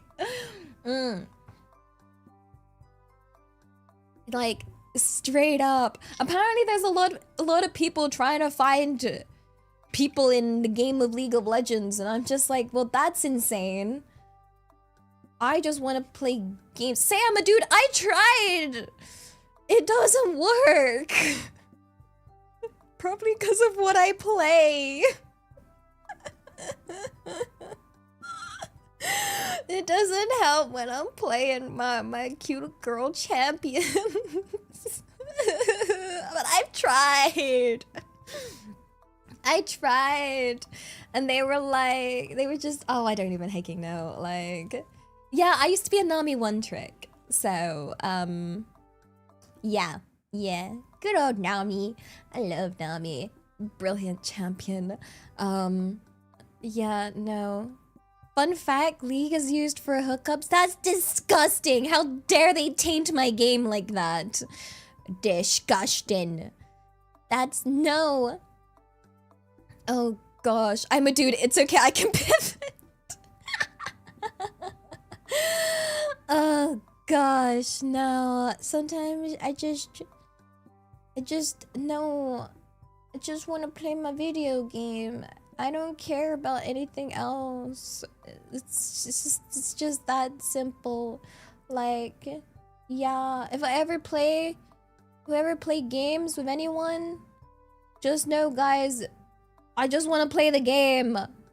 That's it. That's the only thing going on in my mind is, yay, League, yay. That's it. Like, what's Geode? What's Geode? Like, yeah. Oh gosh. Wait, a friend of yours had a guy on League ask her directly if she likes ass? What? Like, no. That's not a League question. Oh gosh, my VTuber model's pretty. Thank you. Oh my gosh. Yeah, who is Ash we talking about? Are we talking about like a specific champion in League of Legends? Because this we can talk about. There are some beautiful characters in that game. Like, that is okie dokie. Oh my goodness. No. Oh my goodness. Yeah, like Rek'Sai, best girl. You want me to do a League of Legends ass tier stream? Ass tier list stream?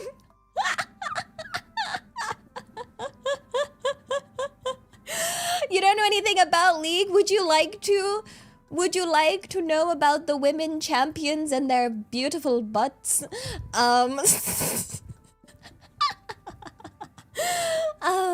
gosh, no. Yes? Hey, yo, guys, there's a market for there's a demand. Oh gosh, not the butts? Okay, what should we do instead of the butts? I don't know. Oh dear. No, this is a co-working stream, guys. This is a co-working stream. Supposed to be making my schedule. Yes, let me get that up. Their hair, yo, to be fair, some of them have beautiful hair. Yeah. What do you mean co-twerking?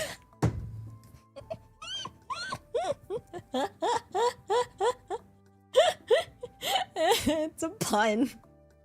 I'm a sucker for puns. Oh gosh. Oh my goodness, not the co-twerking stream. No, no, no. This is a working stream. I know, right? This is to help people be productive. By productive, I assume someone's being productive here. It's not me. I decided to give my working energy to whoever else needs it. Yeah. It's like the real reason people like standing desks, not to work but to twerk, is crazy. Like, oh no. I'm sorry, guys. I don't think I have either the working or the twerking powers. Yeah, I'd be lacking in every department. Karai. No, we're supposed to be making my schedule for this week. Which is somewhere. You're working on homework? Yo, I've always wondered if we should do a do people's homework kind of stream. I don't know how helpful I'd be though. I feel like my brain is rusty. You know? Like super hecking rusty when it comes to you know, anything. Maths? Is it maths homework? Wait, what subject is it? We could help potentially. Elia attempts to do your maths homework. Oh dear, dusting off my poor brain. Like, okay, the way I work is like I have to lock in. This is the same whenever I had to do any sort of like coding, any sort of like writing, any sort of like solving any questions. I have to lock in and I feel like a different person. Like I look at my old papers and my old work and I read it and I'm like, yo, who wrote this? And I'm like, it was me. It was locked in Elia. Like, I have no memory of this. Like, I just, yeah, most of the time I'm chilling like, la la la la la. And then, yeah, it's tiring. It's tiring to use the brain. Like, it's actually the same with League of Legends, funnily enough. To be locked in is, requires brain. So most of the time I actually just prefer playing like ARAM or more like a fun, silly game mode. Cause like, oh gosh, being locked in and having to be like hyper aware of everything is just, yeah, I would like to stop using my brain. That takes energy, like straight up. I think what I find insane is like, when I played like ARAMs and stuff, when I've been flamed for not playing well, and I'm like, I know I'm not playing well, I'm playing for fun. Like, gomenna, sorry, I didn't realize we were playing the professional ARAM heckin' world championships here. Like, oh no, my ARAM points. Oh dear, my professional esports dreams are in the bin. Like, I'm just playing happy, you know? Yeah, people get really sweaty. They get real sweaty in games, and then they get upset when you're not playing. Yeah, like your life is on the line, and I'm like, I'm playing at this level, which is okay. Like, I'm still trying. I'm not like running it down. I'm still having fun, but I'm not like hyper locked in because I don't wanna. And then it's like, I could. I don't wanna. You think I should do voice acting? I would love to do voice acting. Genuinely. One of my goals for this year, I should make like, what was it? Like a, demo reel. For sure. Cause yeah, I would love to. I feel like yeah, one of the sort of like main gacha games. You know, something like Wuwa or Genshin or something. I would love to voice act in something like that. You know? Like, yeah. I think that would be absolutely fantastic. I just don't know how to get into that kind of thing. Yeah. Remember when every champion can play any role? Now most are locked. Yeah, it's quite difficult. I have to bribe them. Yo, okay, bribe fund. What level of bribe should we go for? Slides cash across table. Oh gosh, is it one of those who you know kind of things? Cause I don't know. People like, yeah. To be fair, I went into VTubing not knowing anyone. Yeah. No. Because obviously my background was very much academic. So going into things, I was like, hopefully I can make some friends. Yay! Wait, your homework is, you've got Spanish speaking? Okay, I can't help you with the Spanish. Higher tier maths papers? Okay.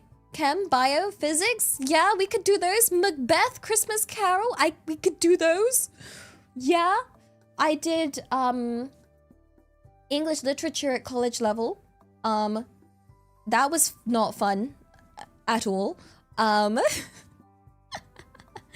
Oh gosh, yeah. How do VTubers have the motivation to spend so much time on VTuber models?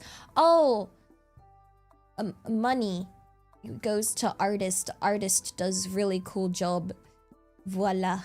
Not that it means, although the main thing I find with VTubers is, I think it's, oh, what's the saying?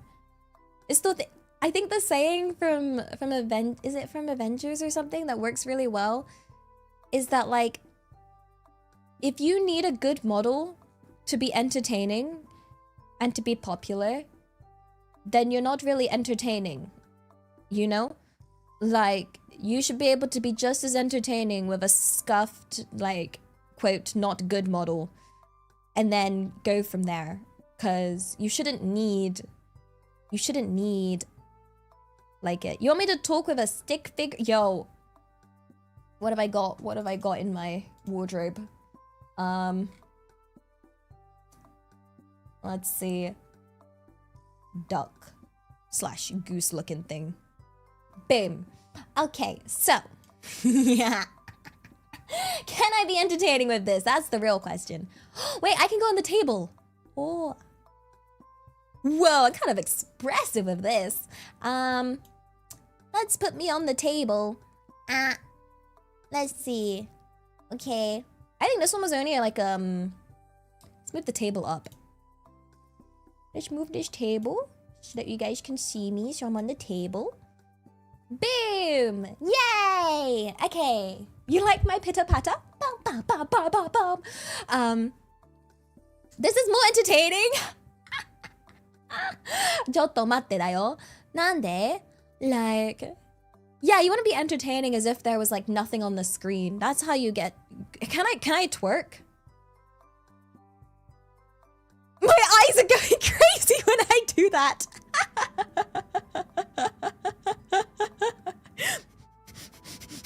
Aggressive twerk. Is this good? Does that work? Does that work? I'm really trying here, guys. Can I do a backflip? No. Wait. I can do this. Oh. Bam, bam, bam. I can do that. What else can I do? Oh, I can sit. I can sit. Fantastic. Oh, I can be angry. This is when you don't take care of yourself.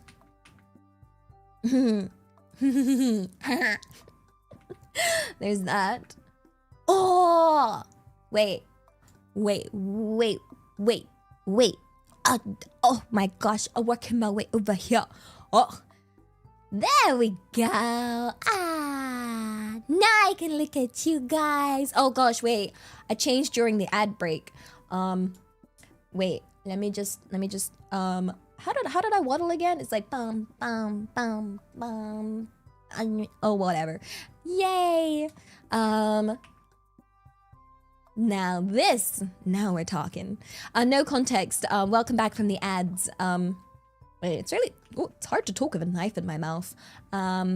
Yeah. Welcome back from the adverts. Yeah, a knife. Very accurate, right? Yeah. I changed model. It's the same picture. Hold up. This is not the same picture. This is a very, very, very different picture. Okay? Yeah. Yeah, so I should still be able to do hair. My gosh, I don't even know if a haircut could transform someone this much. Like, can I swim? No. Still gonna drown. It was a beautiful day. You're an adorable goose. You're an adorable goose. Yeah. Oh my gosh, wait, my feet are on stream. That's taking crazy. Wait, am I naked technically? Dang. Please don't report me. I don't want to get banned for being a naked like this. I mean, I've got feathers. So, you know, the feathers are there. Like, yeah, technically I'm wearing something. Right, in a way, I guess. Kind of. I mean, with this you can see more of my background. Usually my big ponytail's in the way, but you can actually see my background. You can see there's actually 2 geese on my bed. You can see the starling and the stanana. Like, oh, you can see my Mew figurines, and there's Megumin, and then there's Tubi, my beloved.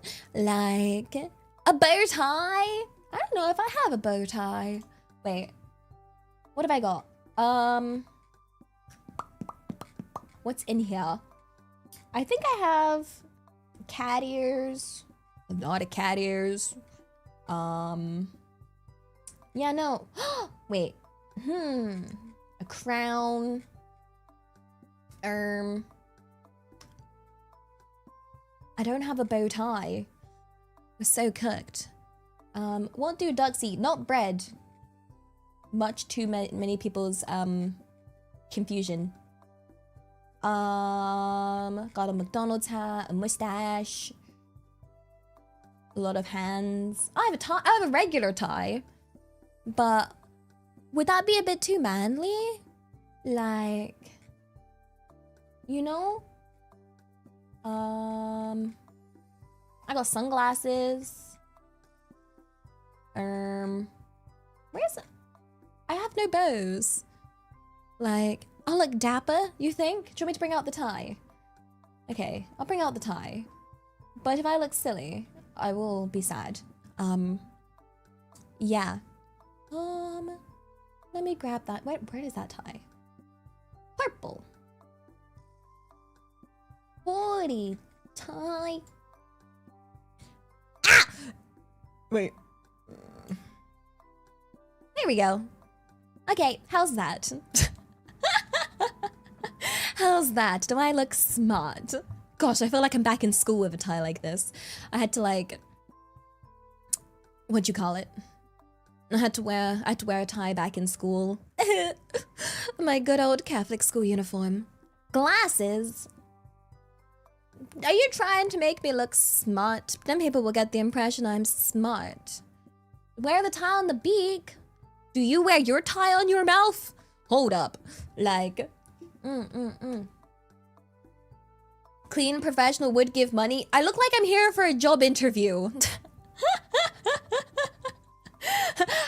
I'm like at a desk. I feel like this is like, chat, interview me for the job.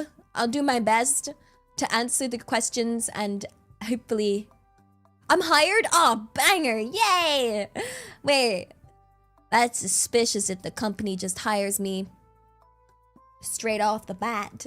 I need to answer those like, I need 50 years of experience. Ah, good thing I'm 50,000 years old.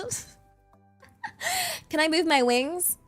That's a weird interview question. Yes, I can. Yes, I can. I don't think that's a normal interview question. Yeah, no. PhDs are too expensive, so we're settling with, imagine. Sorry, you're being replaced at work. You're getting replaced by a bird. If I was to play top lane, who would I play? It depends. Who am I against? Who am I against? What's our team comp? Like, there are many factors needed here as to what I should play. Otherwise, I'm gonna play, why should we hire you? Look into my eyes. I should be asking why you hiring, huh? Like, yeah. What's my weakness? I have no weaknesses. I am ultimate being. Yeah. Why do I want to work at your company? I have a very strong passion for surviving in life and money. Yeah. Yeah. I like the idea of getting money to use for food and sustenance to continue living. Yeah. Money can be exchanged for goods and services. Ah, how many children do I have? None, except for my inner child, who has all the whimsy to bring to this position. Yeah! I would like to not starve this month. I'm so passionate about that. Indeed. Yeah. Yeah, why'd the last person quit, huh? Wait, what is this job what is this job? What job am I interviewing for? I don't know. Wait. What am I? What the? No. Thank you, Sydney, for feeding the goose. Thank you. Ah, Skittles, arigato. You getting money? You like getting money? Okay. And now I can exchange this for goods and services. But I also want to make sure you have enough for your own goods and services. Yeah. My job is to be on the Duck Vogue cover. I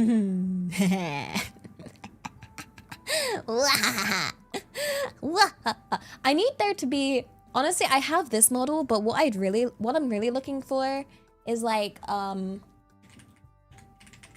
goose one, a proper goose one, because the neck's just not very long. You know? I need a full goose. I don't know how, I don't know where to get one.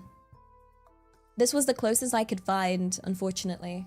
Hopefully, though, I can find like a full-on goose. Or do you think I should just commission? I'd have to commission one. Yeah. I wonder if I could find out whoever made this. This is not 3D. This is a 2D model, which is kind of crazy. Yeah. Wait, I wonder if the person that made this one I could commission to make a proper goose. Cause like, yeah. This one's got a lot of hecking angles for something 2D. They have other animals. They have like a raccoon and a bear and a fox. The raccoon's very hecking cute. But I don't know. I don't know if those, yeah, this is a duck, unfortunately. I don't know if they do commissions. I don't see anything for their, if they have any social media. What? Sydney! Arigato! You funded some art! Yo! Oh. As in like the perfect. You know what'd be good if I could like eat food like a snack being thrown at me. Like, yeah, that would be perfect. Then it would be truly feeding. Like, you know when like I would be in a pond and then you guys could feed me and yeah. Ah, commission status closed. No. No. Okay. It's fine. I just have to find find someone. We'll find someone. I wonder. There's already a Twitch channel doing a live feeding of geese using an automated machine. Yeah, but not me. Not me in a pond, though. I want to be in a pond, but I can't even swim. You know, like, where's the version I need? Like, Oh my gosh. The pigeons steal it. No! Oh my gosh. No. I'll fight them. Actually, to be fair, I've done like, I've been to like little ponds and lakes in England, and you know what happens? You try and feed the ducks, and then the geese just come over, and I feel so bad for the ducks. The geese are like, honk, honk. And then they like push the ducks out of the way, and I'm like, no! And then the swans come over, and oh my gosh, the swans, you don't, like, it's like a hierarchy of like birds, in sort of wetland. Yeah, the hierarchy of food. Also, for anyone ever going to England or a pond and you see a swan, stay away. That's all I can advise. Stay far, far away. Swans are terrifying. I would not like to go near a swan ever. And geese, the difference between duck and goose. Goose is big, long neck, wetland class society indeed. Swans are like so aggressive. Oh my gosh. I feel like swans are very territorial. Like, yeah. Also, yeah, I guess the noise they make. Geese honk, honk, honk. Indeed. But the thing is, in England, you can't do anything if it attacks you. Because they are... The rule is... Any swan on English soil belongs to the royal family. So you're not, it's illegal to harm them, or, you know, yeah, because you'd technically be harming that which belongs to the royal family. And all of this sounds so hacking. Sometimes I forget how ridiculous, like, how silly England is. Like, okay, I know I've said this story before, but I worked in this store once, and it was like my first day, and they were giving me like a tour of the place, you know, being like, there's the stock room, here's like the blah blah blah, here's the break room, and they were like, okay, so here's the fire exit, and because it was like inside a bigger building, the fire exit led to the rooftop. And they were like, there's just a slight issue. So this door leads into the rooftop, and the emergency exit is through there. That's how you escape if there's a fire. Currently, there are a family of seagulls residing there. And seagulls are also very, very, very, very, very, very, very, very, very aggressive. So they were literally like, we don't even want to open the door to show you, because if we open the door, they attack us. So they were like, if in the event of a fire, you can choose either fire or seagull attack. Either way, you're gonna get hurt, no matter what. And I was like, I don't like these options. I don't like pain. This kind of sucks. Yeah. Luckily, there were no fires, while I was there. So I never actually had to make the choice, but yeah, the fire is probably less painful. Like it was because it was like a family of seagulls, and they had babies, and so they're extra aggressive. Like yeah, seagulls are also all birds are protected. I noticed England really likes its birds, like a lot. We have a lot of birds. Very bird. No, I know. There's this thing I've been seeing on TikTok where they're like, in every English home, there will be a bird somewhere.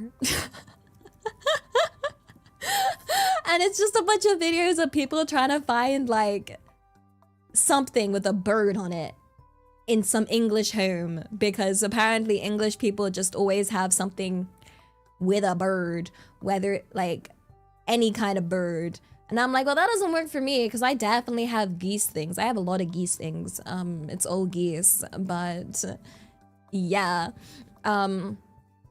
England really likes its birds. We just have a ton. We like birds and we like bats.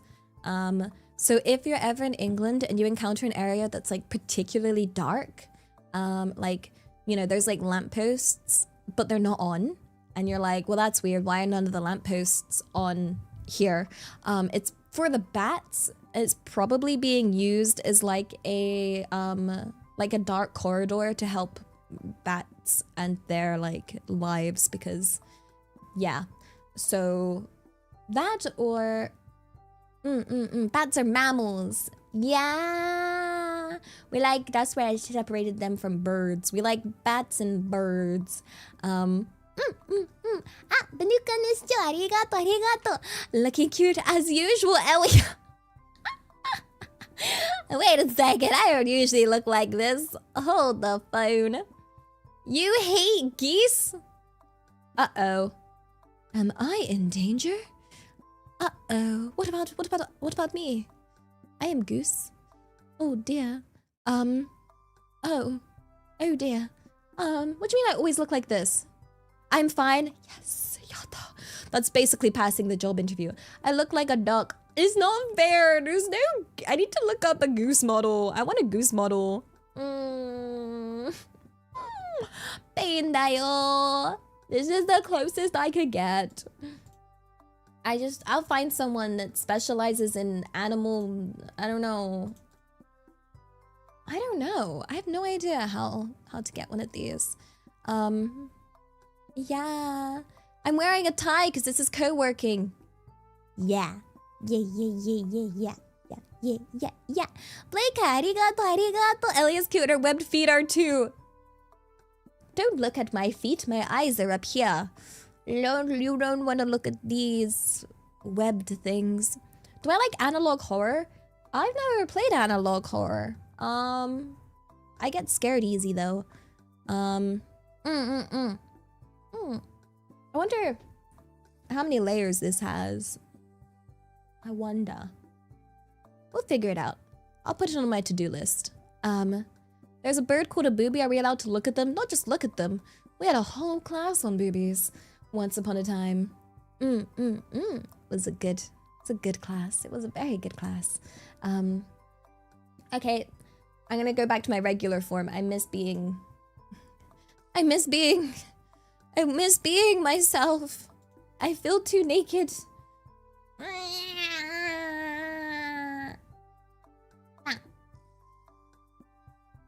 What do we know? Yada. Holy. Scuffed. My arms. You saw nothing. You saw what scuff? No scuff. No scuff here. No. I just wanted to hug you guys. Okay.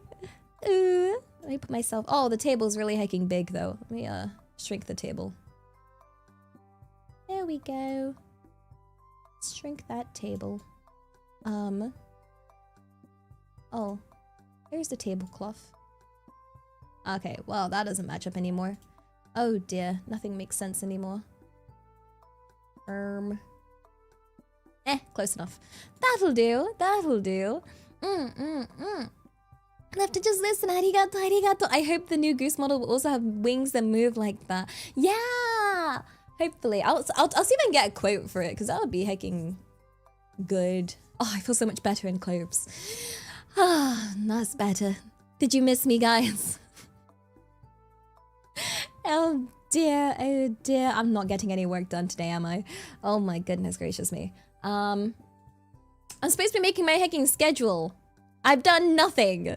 Like, I've not done any in terms of schedule. What do you mean what changed? Everything. Okay, this was the start of my schedule. Schedule. What do you mean? Did I happen to see an Ellie around? Oh, right here. This is the schedule from last week. So, I need to make a schedule from like for this week.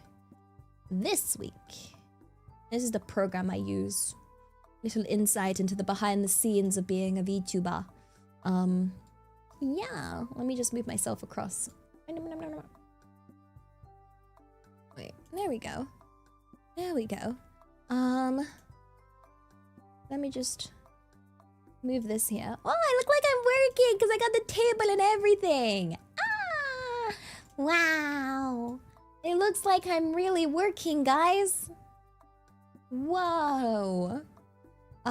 We should set the art for this. Actually, will this show my hacking file path if I click an art piece? I wonder. I wonder. Working hard or hardly working? My fever meat blood was so funny. Ah! I'm glad. Oh my gosh, that one got picked up by people that weren't aware of what my streams were like. Whoa! Why did that like fly in slowly? Like I could see it almost in like it was like. Break, arigato. Okay, for some fun birthday donathon goals, Elliot gets kitty, goose model, a possible cross-country train trip, and drum roll, bare feet. What are these goals? Choto, my hacking mates, yo. Oh my goodness gracious me. Let me see if I can find... I know what art to do. I know exactly what art to do. Let me just hide this for a sec, just to double check it doesn't, just to be safe with the file location. Let's see. Oh my goodness. Let's see.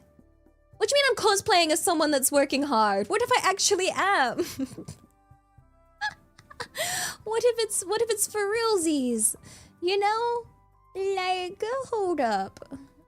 Where did I put that art? Why is everything in my downloads folder? Confusing. Where is it? Here it is. Oh, okay. Okay, that didn't show anything. There we go.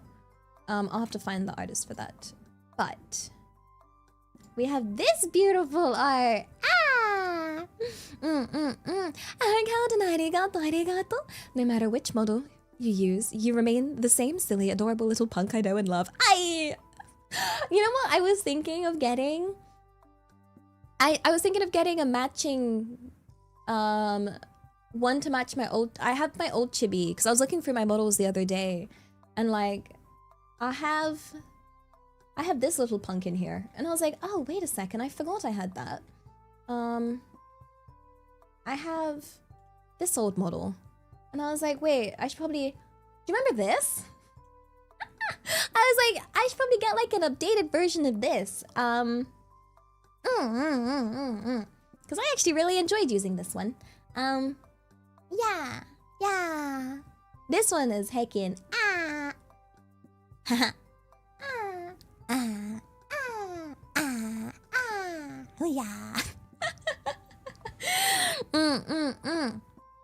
yeah. Yeah. This one was nice. This one was nice to use. I remember playing was it Mario 64 in this one and crashing out?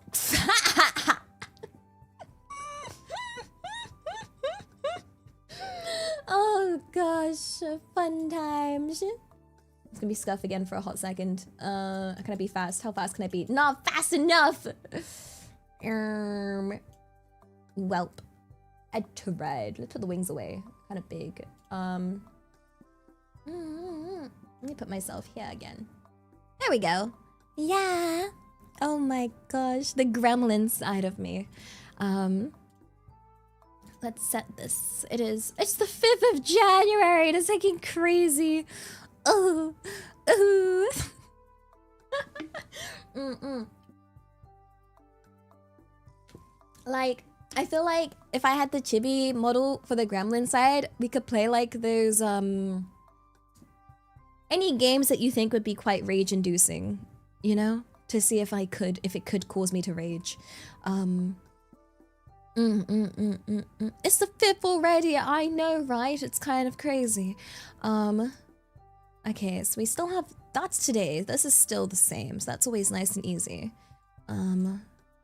Wednesday, Thursday, Friday, Saturday. Wait a second. No, wait. Can I do Wednesday? Yes? Maybe? I think I was gonna... Yeah. Yeah. Why is this set to 4 p.m.? Let's see. Dang! Wait, let me reset the titles. Stream title all over the place. Let's see, what shall we do this week? We should start off with co-working, because I love that. I still need to do the clip review. You can't wait for stream title? I know, how exciting. This is the difficult part, I find. It's like trying to figure out how I'm gonna feel in a couple of days. I find that one of the hardest things to do, because I'm like, it's like trying to ask someone what you feel like having for dinner on Friday. And it's like, I don't know, heck you know, like, what app is this? This is Figma, which is a funny name for a program. Oh my gosh, I need to remember, we want to do like, I don't know. Oh my gosh, Figma, what? Like, I know I need to still play Nier. I still need to do the clips. Sunday is Elia Talks Anime with Juna Unagi. Like, I'm trying to think. What else? Honestly, I'm kind of tempted to make this week very, stream happy face. You know? Like, very open-ended to what I want to do. I also don't know what days I need to... I guess I probably shouldn't do 1, 2, 3, 4, 5, 6 streams in a row. Like, then my manager's gonna be like, Elia, look after yourself, and I'll be like, you're so right, but I'm so bad at that. Let's see. Let's put this here. How's that? Maybe. Perhaps. I think that's pretty even spread-ish. Yeah. I'm tired. I've slept for 15 hours just to sit here and be like, dang, I'm tired thinking about doing anything. That's the extent of my laziness. Have you ever thought about doing something and then made yourself tired just thinking about doing said thing? Oh gosh. Hi, tired, I'm dead. Yo, hold up.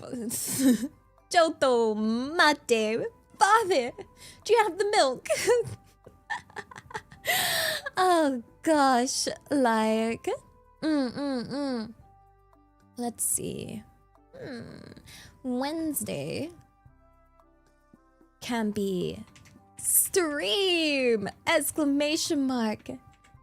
Happy face. Oh, banger. And then, yeah. You're tired? Oh, I'm tired. We're all tired. Oh gosh, yapping and gaming. Things I love doing. Yapping, gaming. I always feel like I should do like something special, you know? Something exciting. Something to be like, why should one watch Elias Stellaria?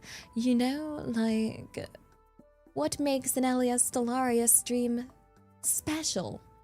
You know, as opposed to, because there's so many streams out there, it's crazy. It's like, out of all the streams, you're gonna watch this stream, and it's stream happy face. Ah, such innovation, so hecking wild. I don't know. No other stream has Elias Stellaria. That's selling it so well. Oh gosh. Oh gosh. I will have a think. Right now. You want me to cook steak on stream? Dang. A steak? That's fancy. That's super fancy. Holy guacamolies. Karaoke. Oh yeah, we were gonna have a karaoke. Oh my goodness. I think Sunday we should do something. Actually, let's make Sunday. Let me think. Saturday. We could just do one stream. That's quite good. Ellie eats, yeah! What, Ellie eats a fancy A5 Wagyu steak? That's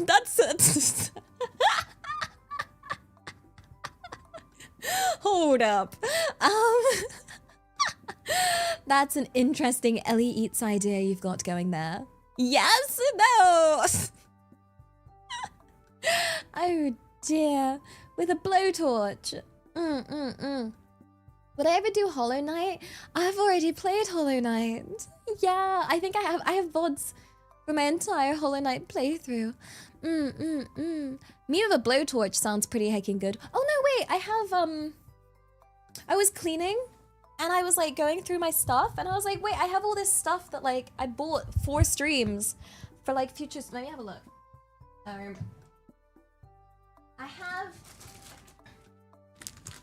I have a Mofusand, like, felt kit. Wait, I don't even know if it has, like, if I need to get the needle or anything, or it just has bags of threads. Wait. Does it come with everything I need? Wait, let me check. It's really cute. It's like a little, it's like make your own little felt cat. It's wearing like a little, ebi tempura on its head. Do I need to get anything for this?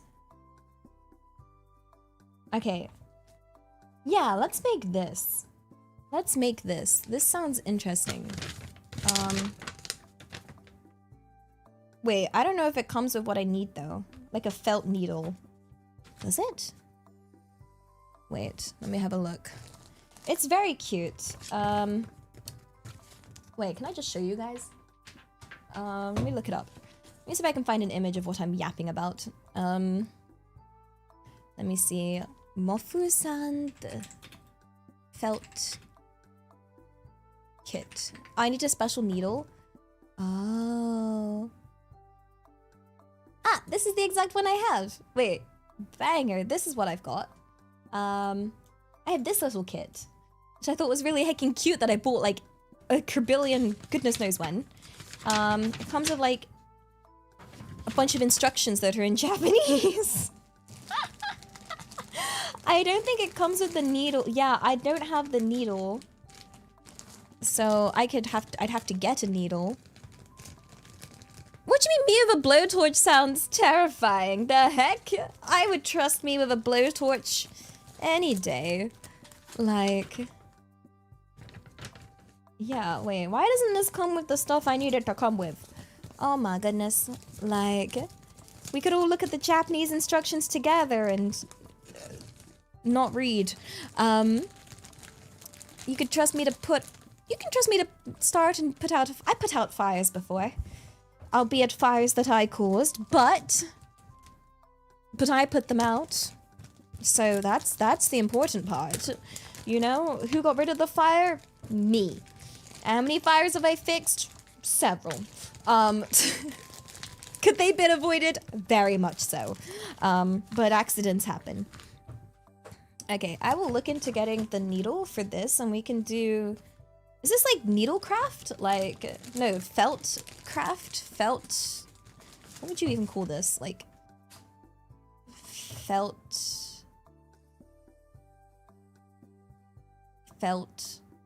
thing. Felting? Is it felting? Like... Why does it say with needle? I looked it up online, it says with needle. There's no needle in here. Like... It just has a sticker saying spiral cute. Did I take the needle out of here? Like... There's no needle in this. Oh my goodness, I've been bamboozled, lied to. Oh, it's lying to me. Oh, target age, 15 or older. Banger. Oh, you need to... Oh, I see. It says the needle felt mini starter set is needed. The heck is that? Needle felt minimal... Oh, minimal... Oh. This says it recommends I need to get like this. Oh my gosh. Let me copy paste this image. Dang, I can't believe it was I got the DLC without getting the base game, guys. That's crazy. Where is it? Where did I put it? I took a screenshot. Let's see. No! I read that. I read 2 eyes, 1 foam table, 1 hanging rope, and then my brain was like, I'm not hanging the cat. Like, no. No. No, no, no, no, no, no. This cat's got so much to live for. Absolutely not. We'll put the hanging rope far, far, far away. Where did I put that screenshot? I took a screenshot and then I again lost it. Here it is. It says I need this kit to start with, which is like pretty much just a needle. But yeah, I don't know if I need this specific one. This is just the one that comes from the store. Okay, but we should do, what did you guys call it? Needle felting. Needle felting. Okay. Bet. Maybe Saturday? That gives me so much time. Needle felting. A Mofusand cut. And then that'll be a hand cam. There we go. That sounds... Yeah, it looks like a piece of foam. That looks like a piece of foam and a needle. Like... Yeah. Like... It's not crude. It's a special felting needle. Because the way you felt is by, like, stabbing it over and over and over and over and over again. Which is what we're gonna do. We're gonna stab it. And stab it and stab it and stab it and stab it and stab it and stab it and stab it. Yeah! What software do I use? This is Figma. Yeah. Let's see. We have Stream Happy Face. We have Needle Felting. I guess yeah. Crocheting the British way. I have other stuff in here that's cool. I have like, building a little ramen store and whatnot, which is pretty good. No. Oh gosh, why is this stupid chair's doing the stupid chair thing again? Oh wait, the felting needle has hooks along it. That sounds great for stabbing. Wait, what? Whoa, wait, I want to look at it up close. Wait. Felting needle zoomed in. I want to see what it looks like. Whoa! Look at this, guys! This would be perfect for stabbing. Look at that, look at that! Yeah, it's tiny, but imagine if we upscaled this. Upscaled this to a sword. It'd be a really good sword that would cause a lot of bleeding. It'd be perfect. Oh my goodness. Imagine the damage! Yeah. We're learning. I need to see which shape needle I need, but that'd be cool. I think you should trust me with both sharp objects and a blowtorch. I see no issues. Yeah. Yeah. Swords already cause a lot of bleeding, but not enough, because if they're just straight without these sort of side pieces, it's gonna really act as a good plug in itself. While if we add in these sort of like serrations and side things, we can cause even more, because then it's not able to act as good a plug as it is, you know? Yeah, good luck trying to fix the damage caused by my serrated sword. Oh dear. Let's see. I'm trying to think. We have... Why the crying face? Why are you crying? Do you need to be stabbed more? Will this fix your issues? It's basically, that's almost like the equivalent of like, what was it? You know when like, so like when I cried as a child, my parents would shout at me, which would then make me cry more, which would then make them shout more, which would then make me cry more. And it's like, what, is this not helping? Should I just keep shouting and then you could stop crying? I'm gonna keep shouting. It's like, well, oh my goodness. If you stab someone, you want the sword to get out. Good point. What if it's a throwing knife then? It'd be good as a throwing knife. Yeah. Yeah. Yeah. Yeah. Okay, we have this, we have this. We have this. What should we make Wednesday's stream? Something fun, something exciting, something super, super, super tanoshi. Tanoshi! Tanoshi! You wanna throw a javelin? I've thrown javelins before. Fun fact, I'm not good at it. Not my forte. Like, yeah. We could play Nier, maybe. Nier on Wednesday? That could work. Quite down for Nier. Then we make this one. We make this one stream. Stream, happy face. This one's yap. Then Nier. Ah! Banger schedule. Brilliant. Fantastic. Yay! I'm so tired, guys. Gomenna, sorry. I don't know why I'm so heckin' eepy. Maybe I overslept. Quite likely. Ooh. Yeah. You like all possible streams? Whoa. All the streams. Yeah, no, I think we're gonna make this one a short stream today. Just under 3 hours. I think that's a nice little stream. Then I will go... Yeah.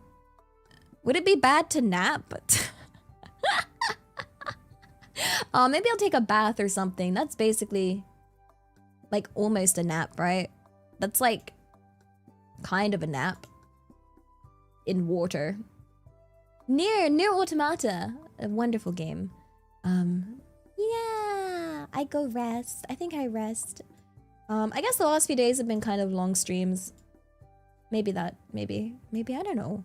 I don't know. I feel very out of it. Oh my goodness. No thumbnails today, no. I feel very, very... a little bit lightheaded, to be honest, or... I don't know. I feel bleh. I feel blah blah blah blah blah blah blah. I don't know why. I've eaten, yeah, I had a full dinner. I had it's gonna sound very European. What you call it? Beef and potato.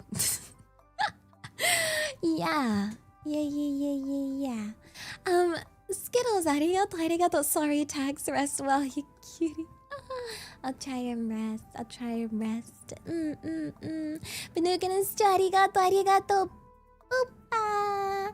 Well, thank you for chilling with me.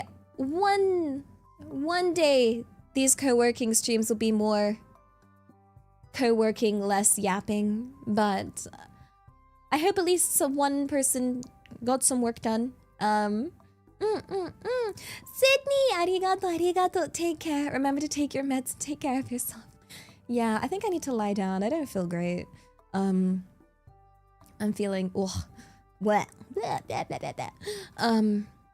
okay. So, for now. Oh, I feel like I've hardly streamed. I feel like I've streamed for like 10 minutes. Oh my goodness. Oh my goodness gracious me. Okay. For now. It's not a bye-bye. Okay, I'd like to selfishly request it be a see you later because I felt like I hardly got to spend any time with you. Okay? And yeah, make sure you take care of yourself in the meantime. I'll be back day after tomorrow. Okay? And yeah, arigato. 大好きだよ. All of the honks, all of the poops, all of the mwah. Pew. Ooh, wah. Wah, wah, wah, wah, wah.